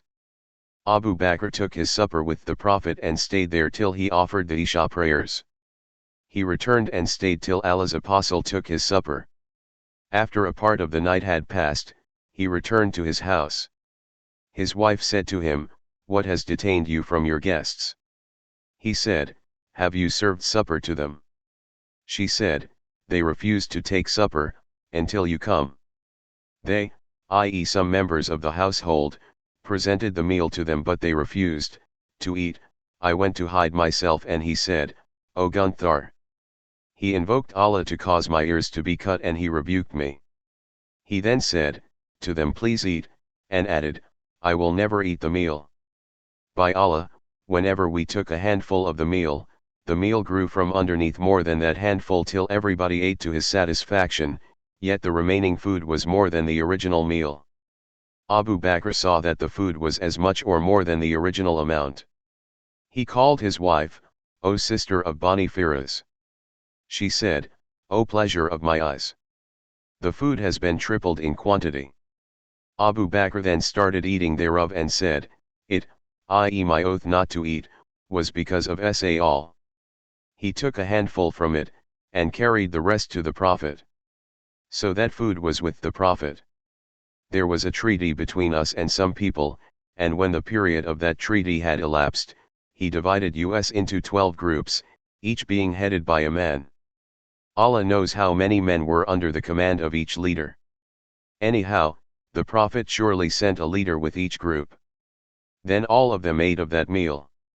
Sahih Bukhari Volume 4, Book 56, Hadith number 782. Narrated by Anas, once during the lifetime of Allah's apostle, the people of Medina suffered from drought. So while the Prophet was delivering a sermon on a Friday, a man got up saying, O Allah's apostle! The horses and sheep have perished. Will you invoke Allah to bless us with rain? The Prophet lifted both his hands and invoked. The sky at that time was as clear as glass. Suddenly a wind blew, raising clouds that gathered together, and it started raining heavily. We came out of the mosque, wading through the flowing water till we reached our homes. It went on raining till the next Friday, when the same man or some other man stood up and said, "O Allah's apostle, the houses have collapsed, please invoke Allah to withhold the rain." On that the Prophet smiled and said, "O Allah, let it rain, around us and not on us." I then looked at the clouds to see them separating, forming a sort of a crown round Medina. Sahih Bukhari Volume 4, Book 56, Hadith number 783. Narrated by Ibn Umar, the Prophet used to deliver his sermons while standing beside a trunk of a date palm. When he had the pulpit made, he used it instead. The trunk started crying and the Prophet went to it, rubbing his hand over it, to stop its crying. Sahih Bukhari Volume 4, Book 56, Hadith number 784. Narrated by Jabir bin Abdullah, the Prophet used to stand by a tree or a date palm on Friday. Then an Ansari woman or man said, "O Allah's apostle, shall we make a pulpit for you?" He replied, "If you wish." So they made a pulpit for him, and when it was Friday, he proceeded towards the pulpit, for delivering the sermon. The date palm cried like a child. The Prophet descended the pulpit, and embraced it while it continued moaning like a child being quietened. The Prophet said, it was crying for missing what it used to hear of religious knowledge given near to it. Sahih Bukhari Volume 4, Book 56, Hadith number 785. Narrated by Anas bin Malik, that he heard Jabir bin Abdullah saying, the roof of the mosque was built over trunks of date palms working as pillars. When the Prophet delivered a sermon, he used to stand by one of those trunks till the pulpit was made for him, and he used it instead. Then we heard the trunk sending a sound like of a pregnant she-camel till the Prophet came to it, and put his hand over it, then it became quiet. Sahih Bukhari Volume 4, Book 56, Hadith number 786. Narrated by Hudhaifa, once Umar bin al-Khattab said, "Who amongst you remembers the statement of Allah's apostle regarding the afflictions?" Hudhaifa replied, "I remember what he said exactly." Umar said, "Tell us, you are really a daring man." Hudhaifa said, Allah's apostle said, "A man's afflictions, i.e. wrong deeds, concerning his relation to his family, his property, and his neighbors are expiated by his prayers, giving in charity and enjoining what is good and forbidding what is evil." Umar said, "I don't mean these afflictions but the afflictions that will be heaving up and down like waves of the sea." Hudhaifa replied, "O chief of the believers, you need not fear those afflictions, as there is a closed door between you and them." Umar asked, "Will that door be opened or broken?" Hudhaifa replied, "No, it will be broken." Umar said, "Then it is very likely that the door will not be closed again." Later on the people asked Hudhaifa, "Did Umar know what that door meant?" He said, "Yes, Umar knew it as everyone knows that there will be night before the tomorrow morning." I narrated to Umar an authentic narration, not lies. We dared not ask Hudhaifa, therefore we requested Masruq, who asked him, "What does the door stand for?" He said, "Umar." Sahih Bukhari Volume 4, Book 56, Hadith number 787. Narrated by Abu Huraira, the Prophet said, "The hour will not be established till you fight a nation wearing hairy shoes, and till you fight the Turks, who will have small eyes, red faces, and flat noses, and their faces will be like flat shields. And you will find that the best people are those who hate responsibility of ruling most of all till they are chosen to be the rulers. And the people are of different natures, the best in the pre-Islamic period are the best in Islam. A time will come when any of you will love to see me rather than to have his family and property doubled." Sahih Bukhari Volume 4, Book 56, Hadith number 788. Narrated by Abu Huraira, the Prophet said, "The hour will not be established till you fight with the Qut and the Kerman from among the non-Arabs. They will be of red faces, flat noses and small eyes, their faces will look like flat shields, and their shoes will be of hair." Sahih Bukhari Volume 4, Book 56, Hadith number 789. Narrated by Abu Huraira, I enjoyed the company of Allah's Apostle for 3 years, and during the other years of my life, never was I so anxious to understand the prophets' traditions as I was during those 3 years. I heard him saying, beckoning with his hand in this way, before the hour you will fight with people who will have hairy shoes and live in al-Barais.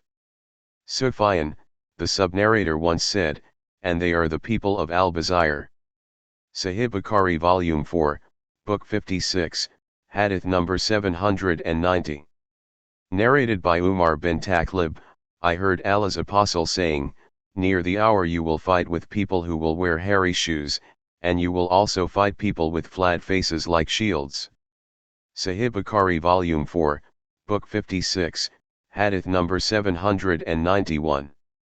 Narrated by Abdullah bin Umar, I heard Allah's Apostle saying, the Jews will fight with you, and you will be given victory over them so that a stone will say, O Muslim! There is a Jew behind me, kill him. Sahih Bukhari Volume 4, Book 56, Hadith number 792. Narrated by Abu Sa'id al-Khudri, the Prophet said, a time will come when the people will wage holy war, and it will be asked, is there any amongst you who has enjoyed the company of Allah's Apostle? They will say, yes. And then victory will be bestowed upon them. They will wage holy war again, and it will be asked, is there any among you who has enjoyed the company of the companions of Allah's Apostle? They will say, yes. And then victory will be bestowed on them.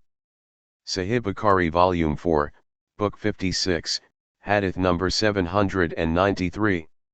Narrated by Adi bin Hatim, while I was in the city of the Prophet, a man came and complained to him, the Prophet, of destitution and poverty. Then another man came and complained of robbery, by highwaymen. The Prophet said, Adi, have you been to Al-Hira? I said, I haven't been to it, but I was informed about it. He said, if you should live for a long time, you will certainly see that a lady in a howdah traveling from Al-Hira will safely reach Mecca and perform the tawaf of the Kaaba, fearing none but Allah.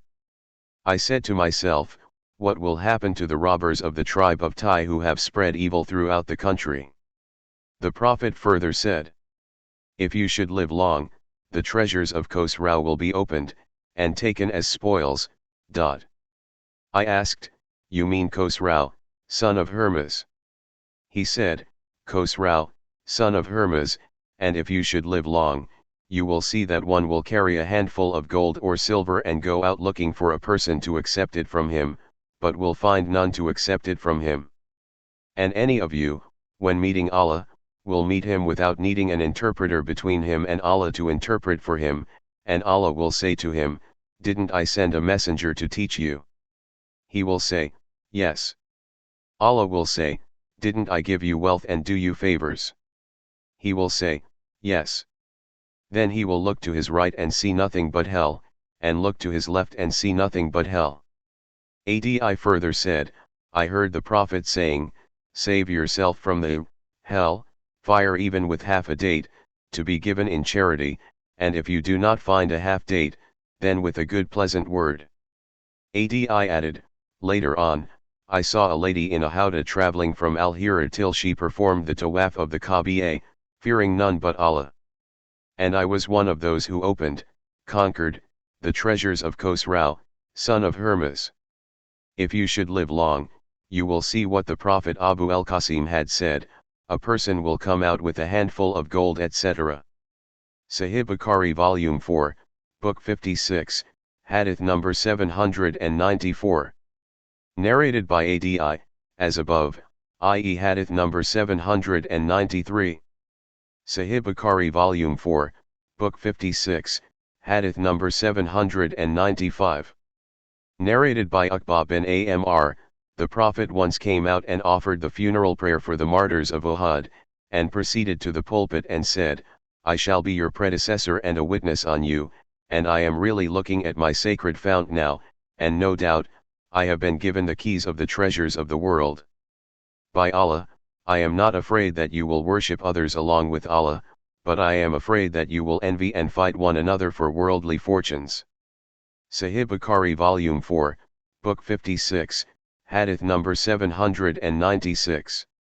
Narrated by Usama, once the Prophet stood on one of the high buildings of Medina, and said, "Do you see what I see?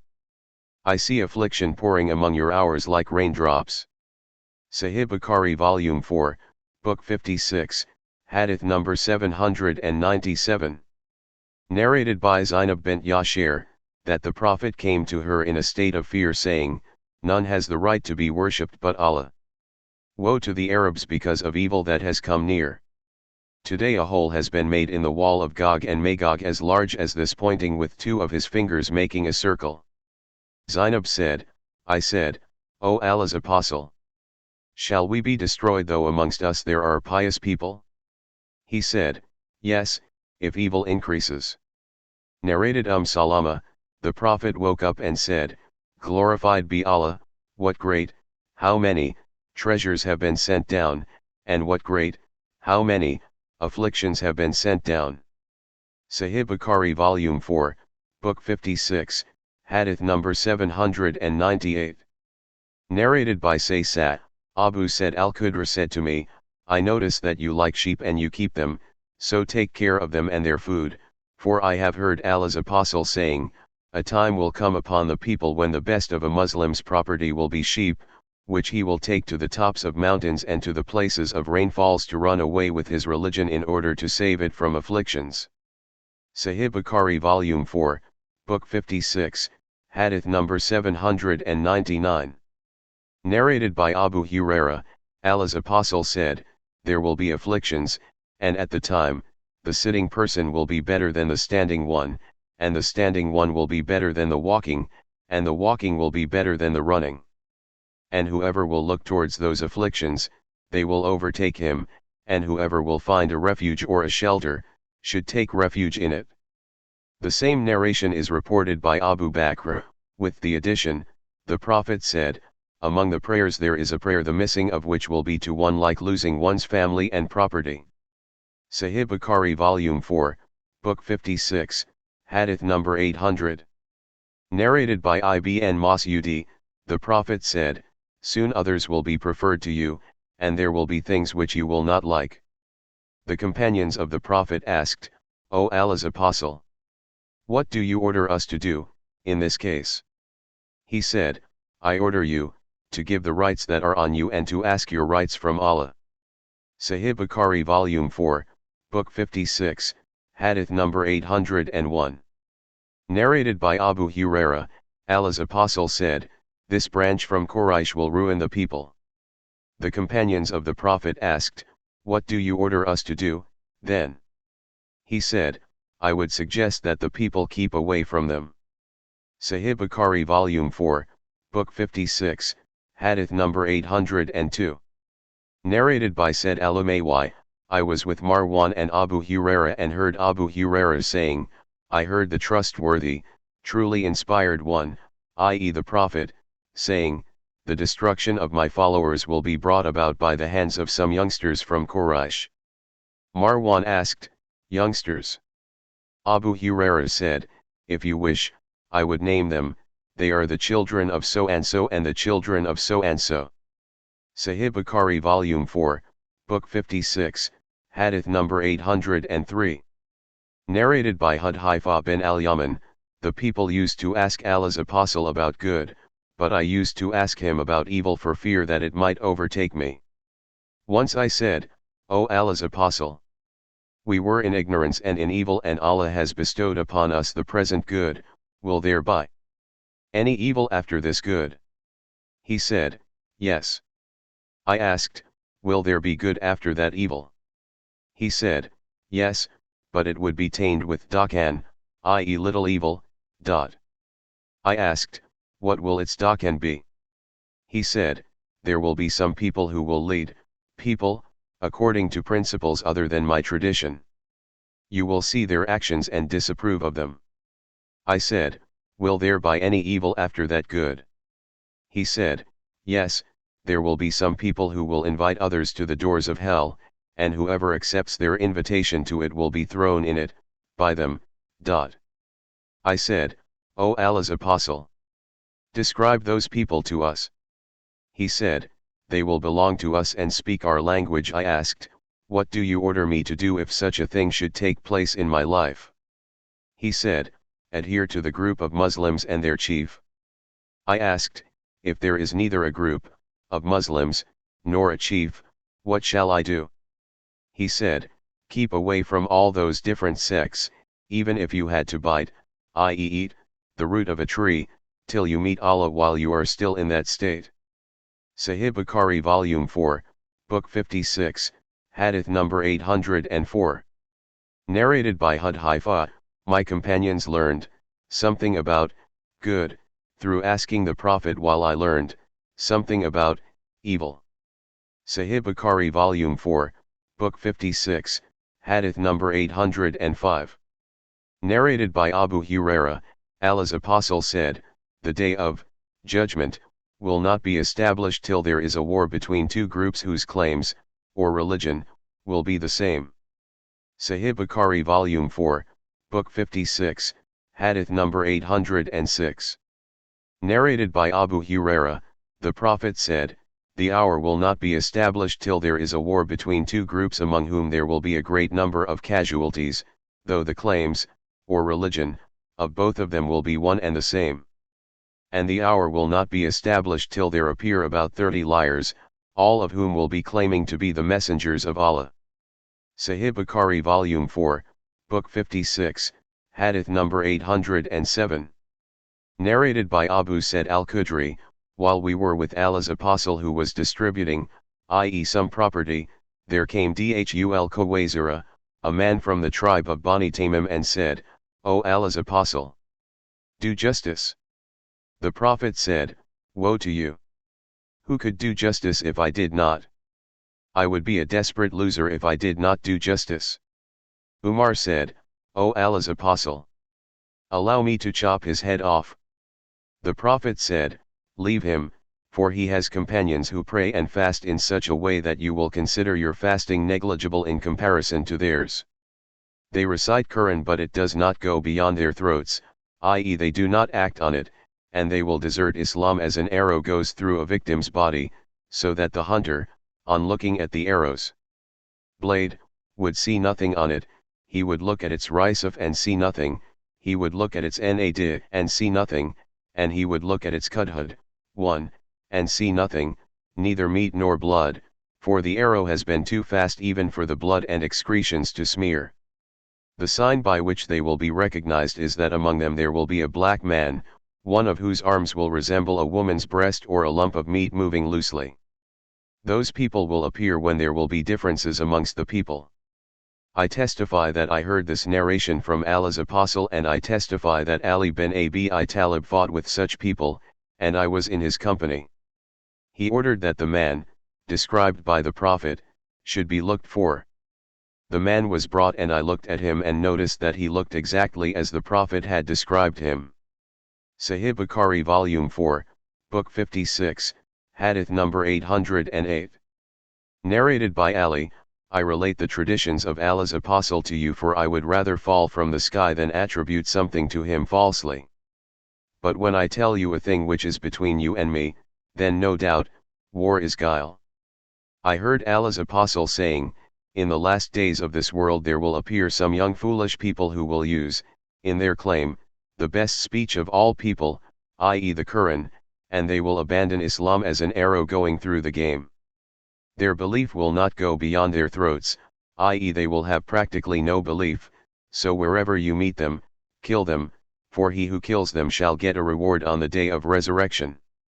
Sahih Bukhari Volume 4, Book 56, Hadith number 809.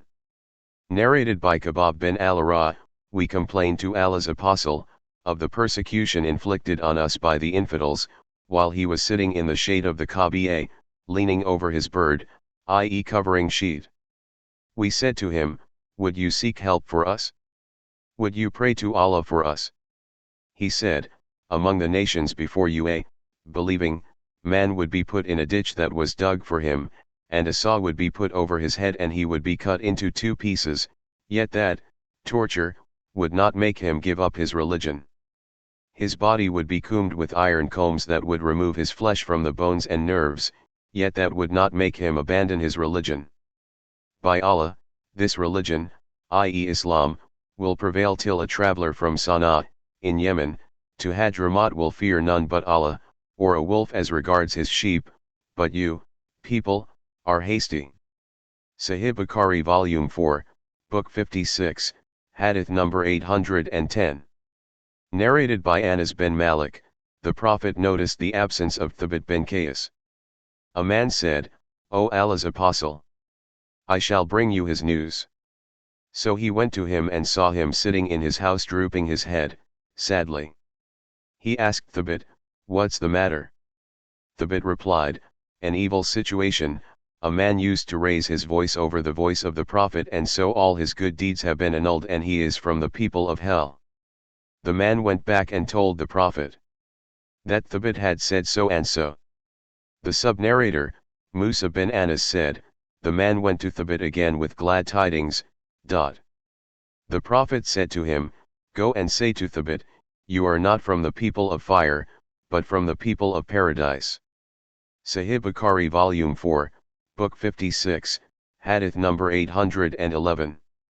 Narrated by Al-Bara bin Azib, a man recited Surat al-Kahf in his prayer, and in the house there was a riding animal which got frightened and started jumping. The man finished his prayer with taslim, but behold, a mist or a cloud hovered over him. He informed the Prophet of that and the Prophet said, O so and so. Recite, for this, mist or cloud, was a sign of peace descending for the recitation of Quran. Sahih Bukhari Volume 4, Book 56, Hadith number 812. Narrated by Al-Bara bin Azib, Abu Bakr came to my father who was at home and purchased a saddle from him. He said to Azib, Tell your son to carry it with me. So I carried it with him and my father followed us so as to take the price of the saddle. My father said, O Abu Bakr, tell me what happened to you on your night journey with Allah's Apostle, during migration. He said, Yes, we traveled the whole night and also the next day till midday when nobody could be seen on the way, because of the severe heat. Then there appeared a long rock having shade beneath it, and the sunshine had not come to it yet. So we dismounted there and I levelled a place and covered it with an animal hide or dry grass for the Prophet to sleep on, for a while. I then said, Sleep, O Allah's Apostle, and I will guard you. So he slept and I went out to guard him. Suddenly I saw a shepherd coming with his sheep to that rock with the same intention we had when we came to it. I asked him, To whom do you belong, O boy? He replied, I belong to a man from Medina or Mecca. I said, Do your sheep have milk? He said, Yes. I said, Will you milk for us?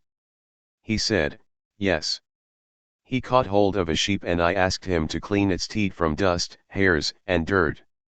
The sub-narrator said that he saw Al-Bara striking one of his hands with the other, demonstrating how the shepherd removed the dust.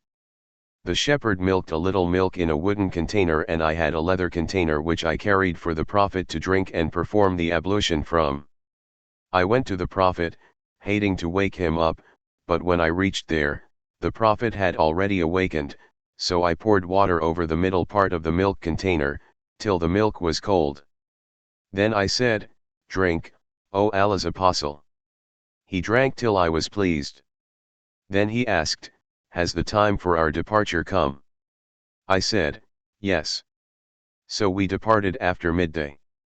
Suraka bin Malik followed us and I said, We have been discovered, O Allah's Apostle. He said, Don't grieve for Allah is with us. The Prophet invoked evil on him, i.e. Suraka, and so the legs of his horse sank into the earth up to its belly. The sub-narrator, Zuhair is not sure whether Abu Bakr said, It sank into solid earth. Suraka said, I see that you have invoked evil on me. Please invoke good on me, and by Allah, I will cause those who are seeking after you to return. The Prophet invoked good on him and he was saved. Then, whenever he met somebody on the way, he would say, I have looked for him here in vain. So he caused whomever he met to return. Thus Suraka fulfilled his promise. Sahih Bukhari Volume 4, Book 56, Hadith number 813. Narrated by Ibn Abbas, the Prophet paid a visit to a sick Bedouin. The Prophet, when visiting a patient, used to say, no harm will befall you. May Allah cure you. May Allah cure you. So the Prophet said to the Bedouin, no harm will befall you. May Allah cure you. The Bedouin said, you say, may Allah cure me? No, for it is a fever which boils in the body of an old man, and will lead him to the grave. The Prophet said, yes, then may it be as you say. Sahih Bukhari Volume 4, Book 56, Hadith number 814. Narrated by Anas, there was a Christian who embraced Islam and read Surat al-Baqarah and al-Imran, and he used to write the revelations for the Prophet.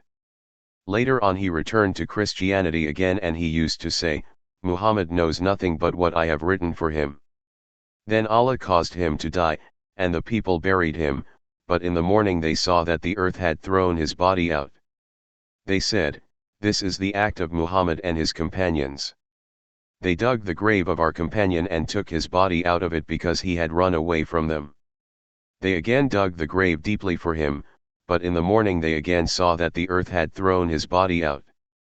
They said, this is an act of Muhammad and his companions. They dug the grave of our companion and threw his body outside it, for he had run away from them. They dug the grave for him as deep as they could, but in the morning they again saw that the earth had thrown his body out. So they believed that what had befallen him was not done by human beings and had to leave him thrown on the ground.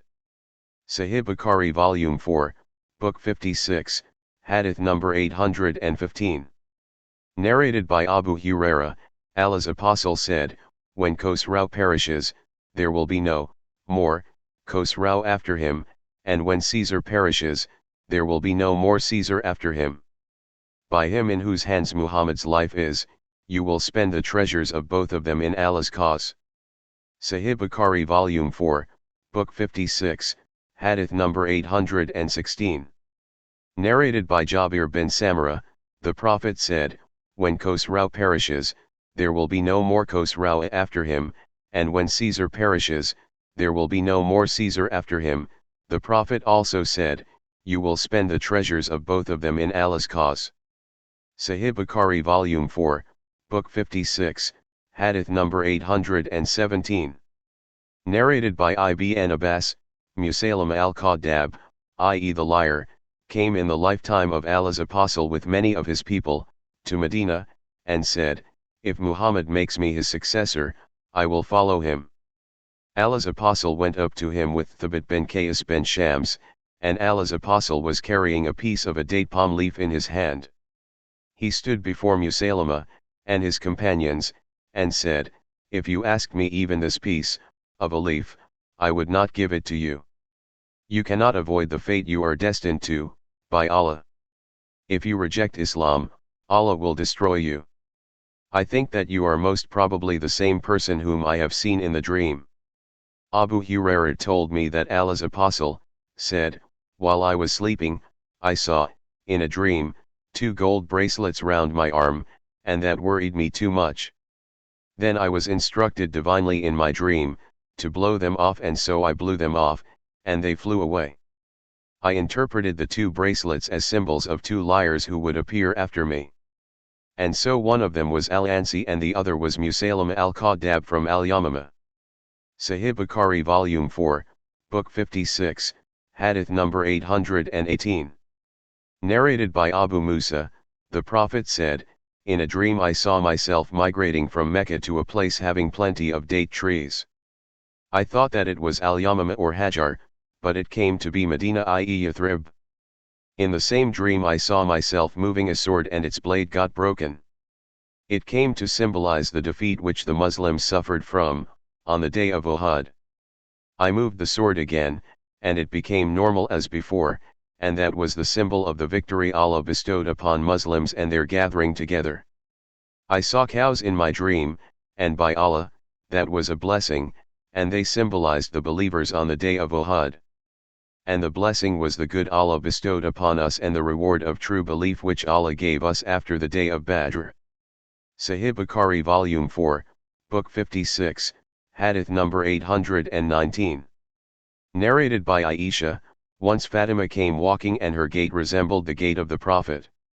The Prophet said, "Welcome, O my daughter." Then he made her sit on his right or on his left side, and then he told her a secret and she started weeping. I asked her, "Why are you weeping?" He again told her a secret and she started laughing. I said, "I never saw happiness so near to sadness as I saw today."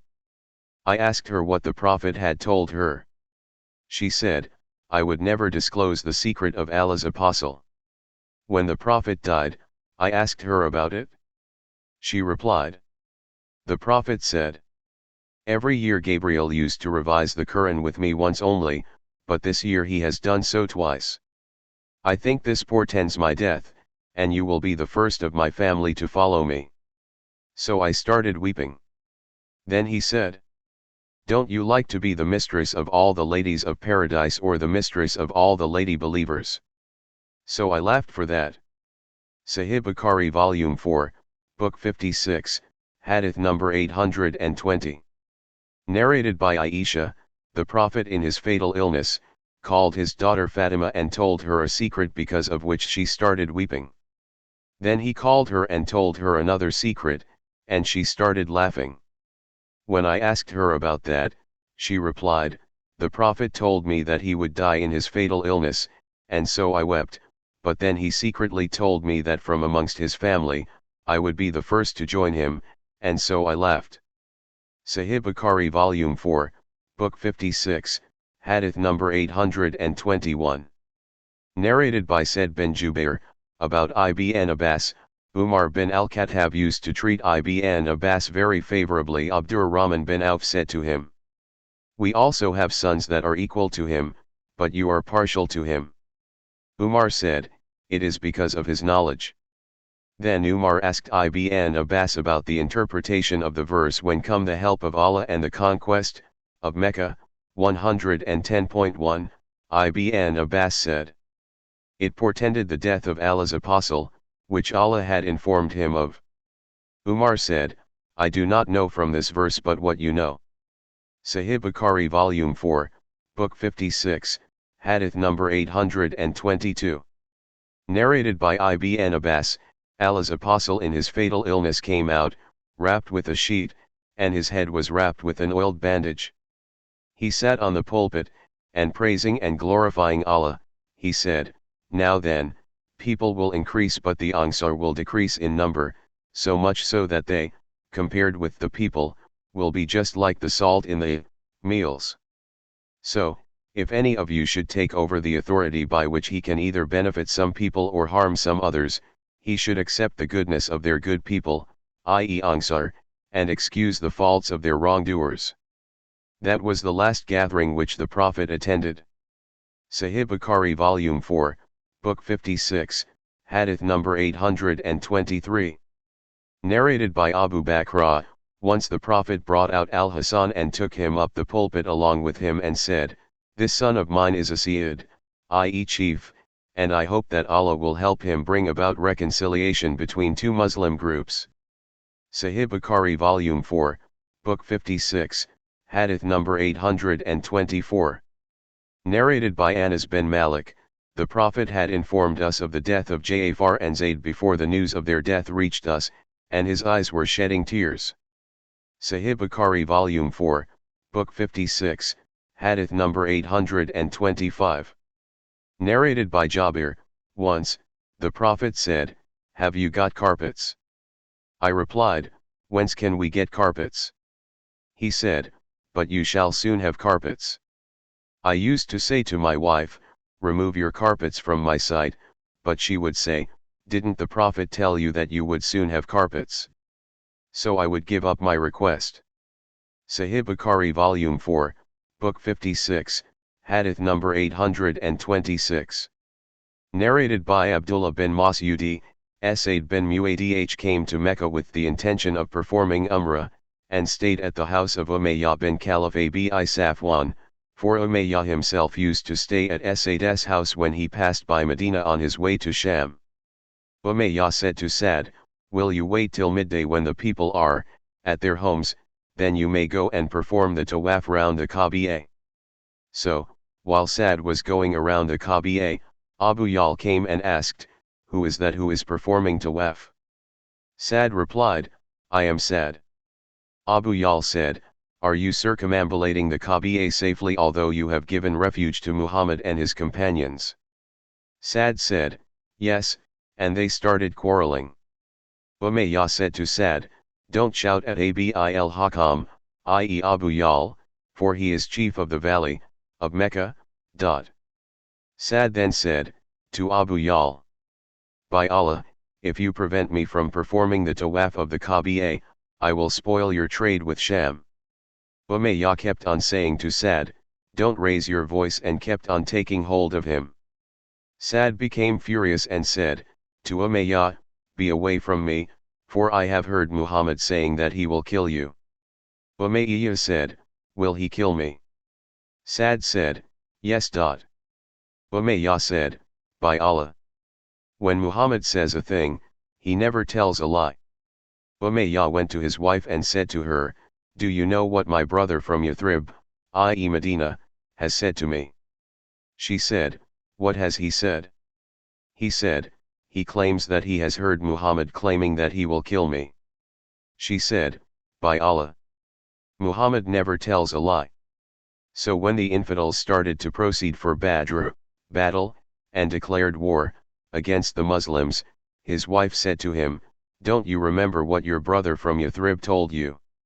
Umayyah decided not to go, but Abu Yal said to him, "You are from the nobles of the valley of Mecca, so you should accompany us for a day or two." He went with them, and thus Allah got him killed. Sahih Bukhari Volume 4, Book 56, Hadith number 827. Narrated by Abu Uthman, I got the news that Gabriel came to the Prophet while Salama was present. Gabriel started talking to the Prophet and then left. The Prophet said to Salama, "Do you know who it was?"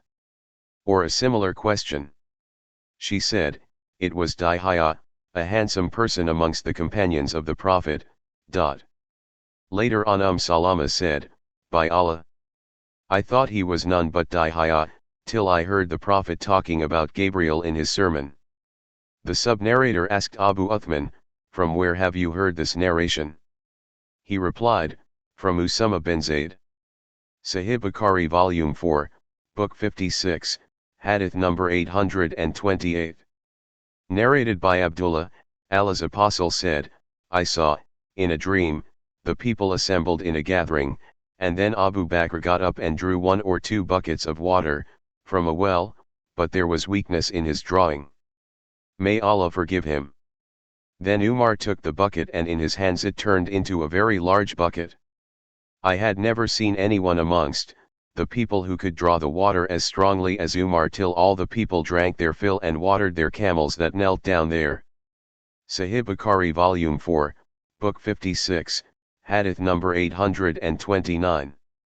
Narrated by Abdullah bin Umar, the Jews came to Allah's Apostle and told him that a man and a woman from amongst them had committed illegal sexual intercourse. Allah's Apostle said to them, "What do you find in the Torah, Old Testament, about the legal punishment of rajm, stoning?" They replied, "But, we announce their crime and lash them." Abdullah bin Salam said, "You are telling a lie, Torah contains the order of rajm." They brought and opened the Torah, and one of them solaced his hand on the verse of rajm and read the verses preceding and following it. Abdullah bin Salam said to him, "Lift your hand." When he lifted his hand, the verse of rajm was written there. They said, "Muhammad has told the truth, the Torah has the verse of rajm." The Prophet then gave the order that both of them should be stoned to death. Abdullah bin Umar said, "I saw the man leaning over the woman to shelter her from the stones." Sahih Bukhari Volume 4, Book 56, Hadith number 830. Narrated by Abdullah bin Mas'ud, during the lifetime of the Prophet the moon was split into two parts, and on that the Prophet said, "Bear witness, to thus." Sahih Bukhari Volume 4, Book 56, Hadith number 831. Narrated by Anas, that the Meccan people requested Allah's apostle to show them a miracle, and so he showed them the splitting of the moon. Sahih Bukhari Volume 4, Book 56, Hadith number 832. Narrated by Ibn Abbas, the moon was split into two parts during the lifetime of the Prophet. Sahih Bukhari Volume 4, Book 56, Hadith number 833. Narrated by Anas, once two men from the companions of Allah's apostle went out of the house of the Prophet on a very dark night. They were accompanied by two things that resembled two lamps lighting the way in front of them, and when they parted, each of them was accompanied by one of those two things, lamps, till they reached their homes. Sahih Bukhari Volume 4, Book 56, Hadith number 834. Narrated by Al-Mughira bin Shu'bah, the Prophet said, "Some of my followers will remain victorious, and on the right path, till the last day comes, and they will still be victorious." Sahih Bukhari Volume 4, Book 56, Hadith number 835. Narrated by Muawiyah, I heard the Prophet saying, "A group of people amongst my followers will remain obedient to Allah's orders, and they will not be harmed by anyone who will not help them or who will oppose them, till Allah's order, the last day, comes upon them while they are still on the right path."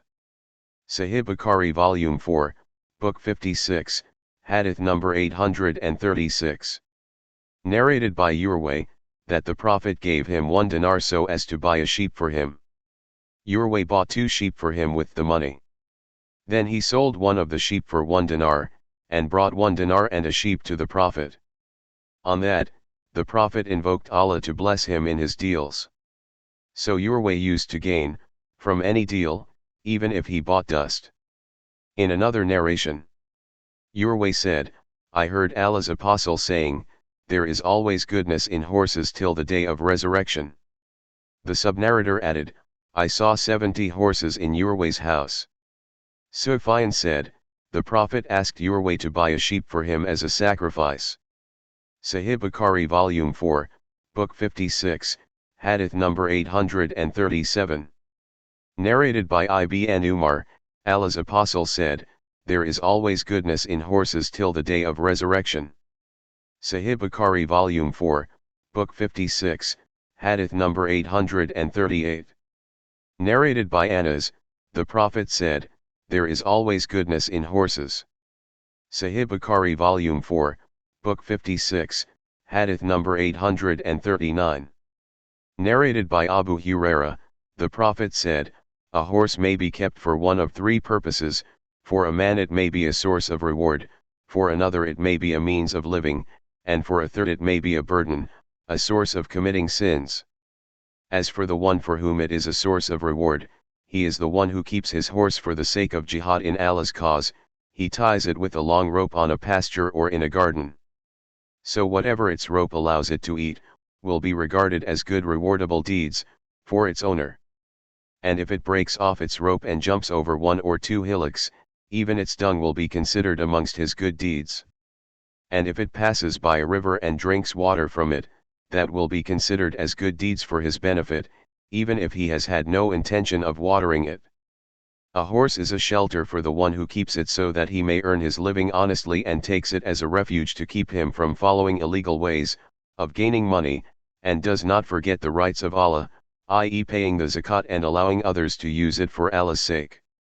But a horse is a burden, and a source of committing sins for him who keeps it out of pride and pretense and with the intention of harming the Muslims." The Prophet was asked about donkeys. He replied, "Nothing has been revealed to be concerning them except this comprehensive verse, which covers everything. Then whosoever has done good equal to the weight of an atom, or a small ant, shall see it, its reward, and whosoever has done evil equal to the weight of an atom, or a small ant, shall see it, its punishment." 99.728 Sahih Bukhari Volume 4, Book 56, Hadith number 840. Narrated by Anas bin Malik, Allah's apostle reached Khaybar in the early morning, and the people of Khaybar came out with their spades, and when they saw the Prophet they said, Muhammad and his army, and returned hurriedly to take refuge in the fort. The Prophet raised his hands and said, Allah is greater. Khaybar is ruined. If we approach a nation, then miserable is the morning of those who are warned. Sahih Bukhari Volume 4, Book 56, Hadith number 841. Narrated by Abu Huraira, I said, O Allah's Apostle, I hear many narrations from you but I forget them. He said, spread your covering sheet. I spread my sheet and he moved both his hands as if scooping something and emptied them in the sheet and said, wrap it. I wrapped it round my body, and since then I have never forgotten a single hadith.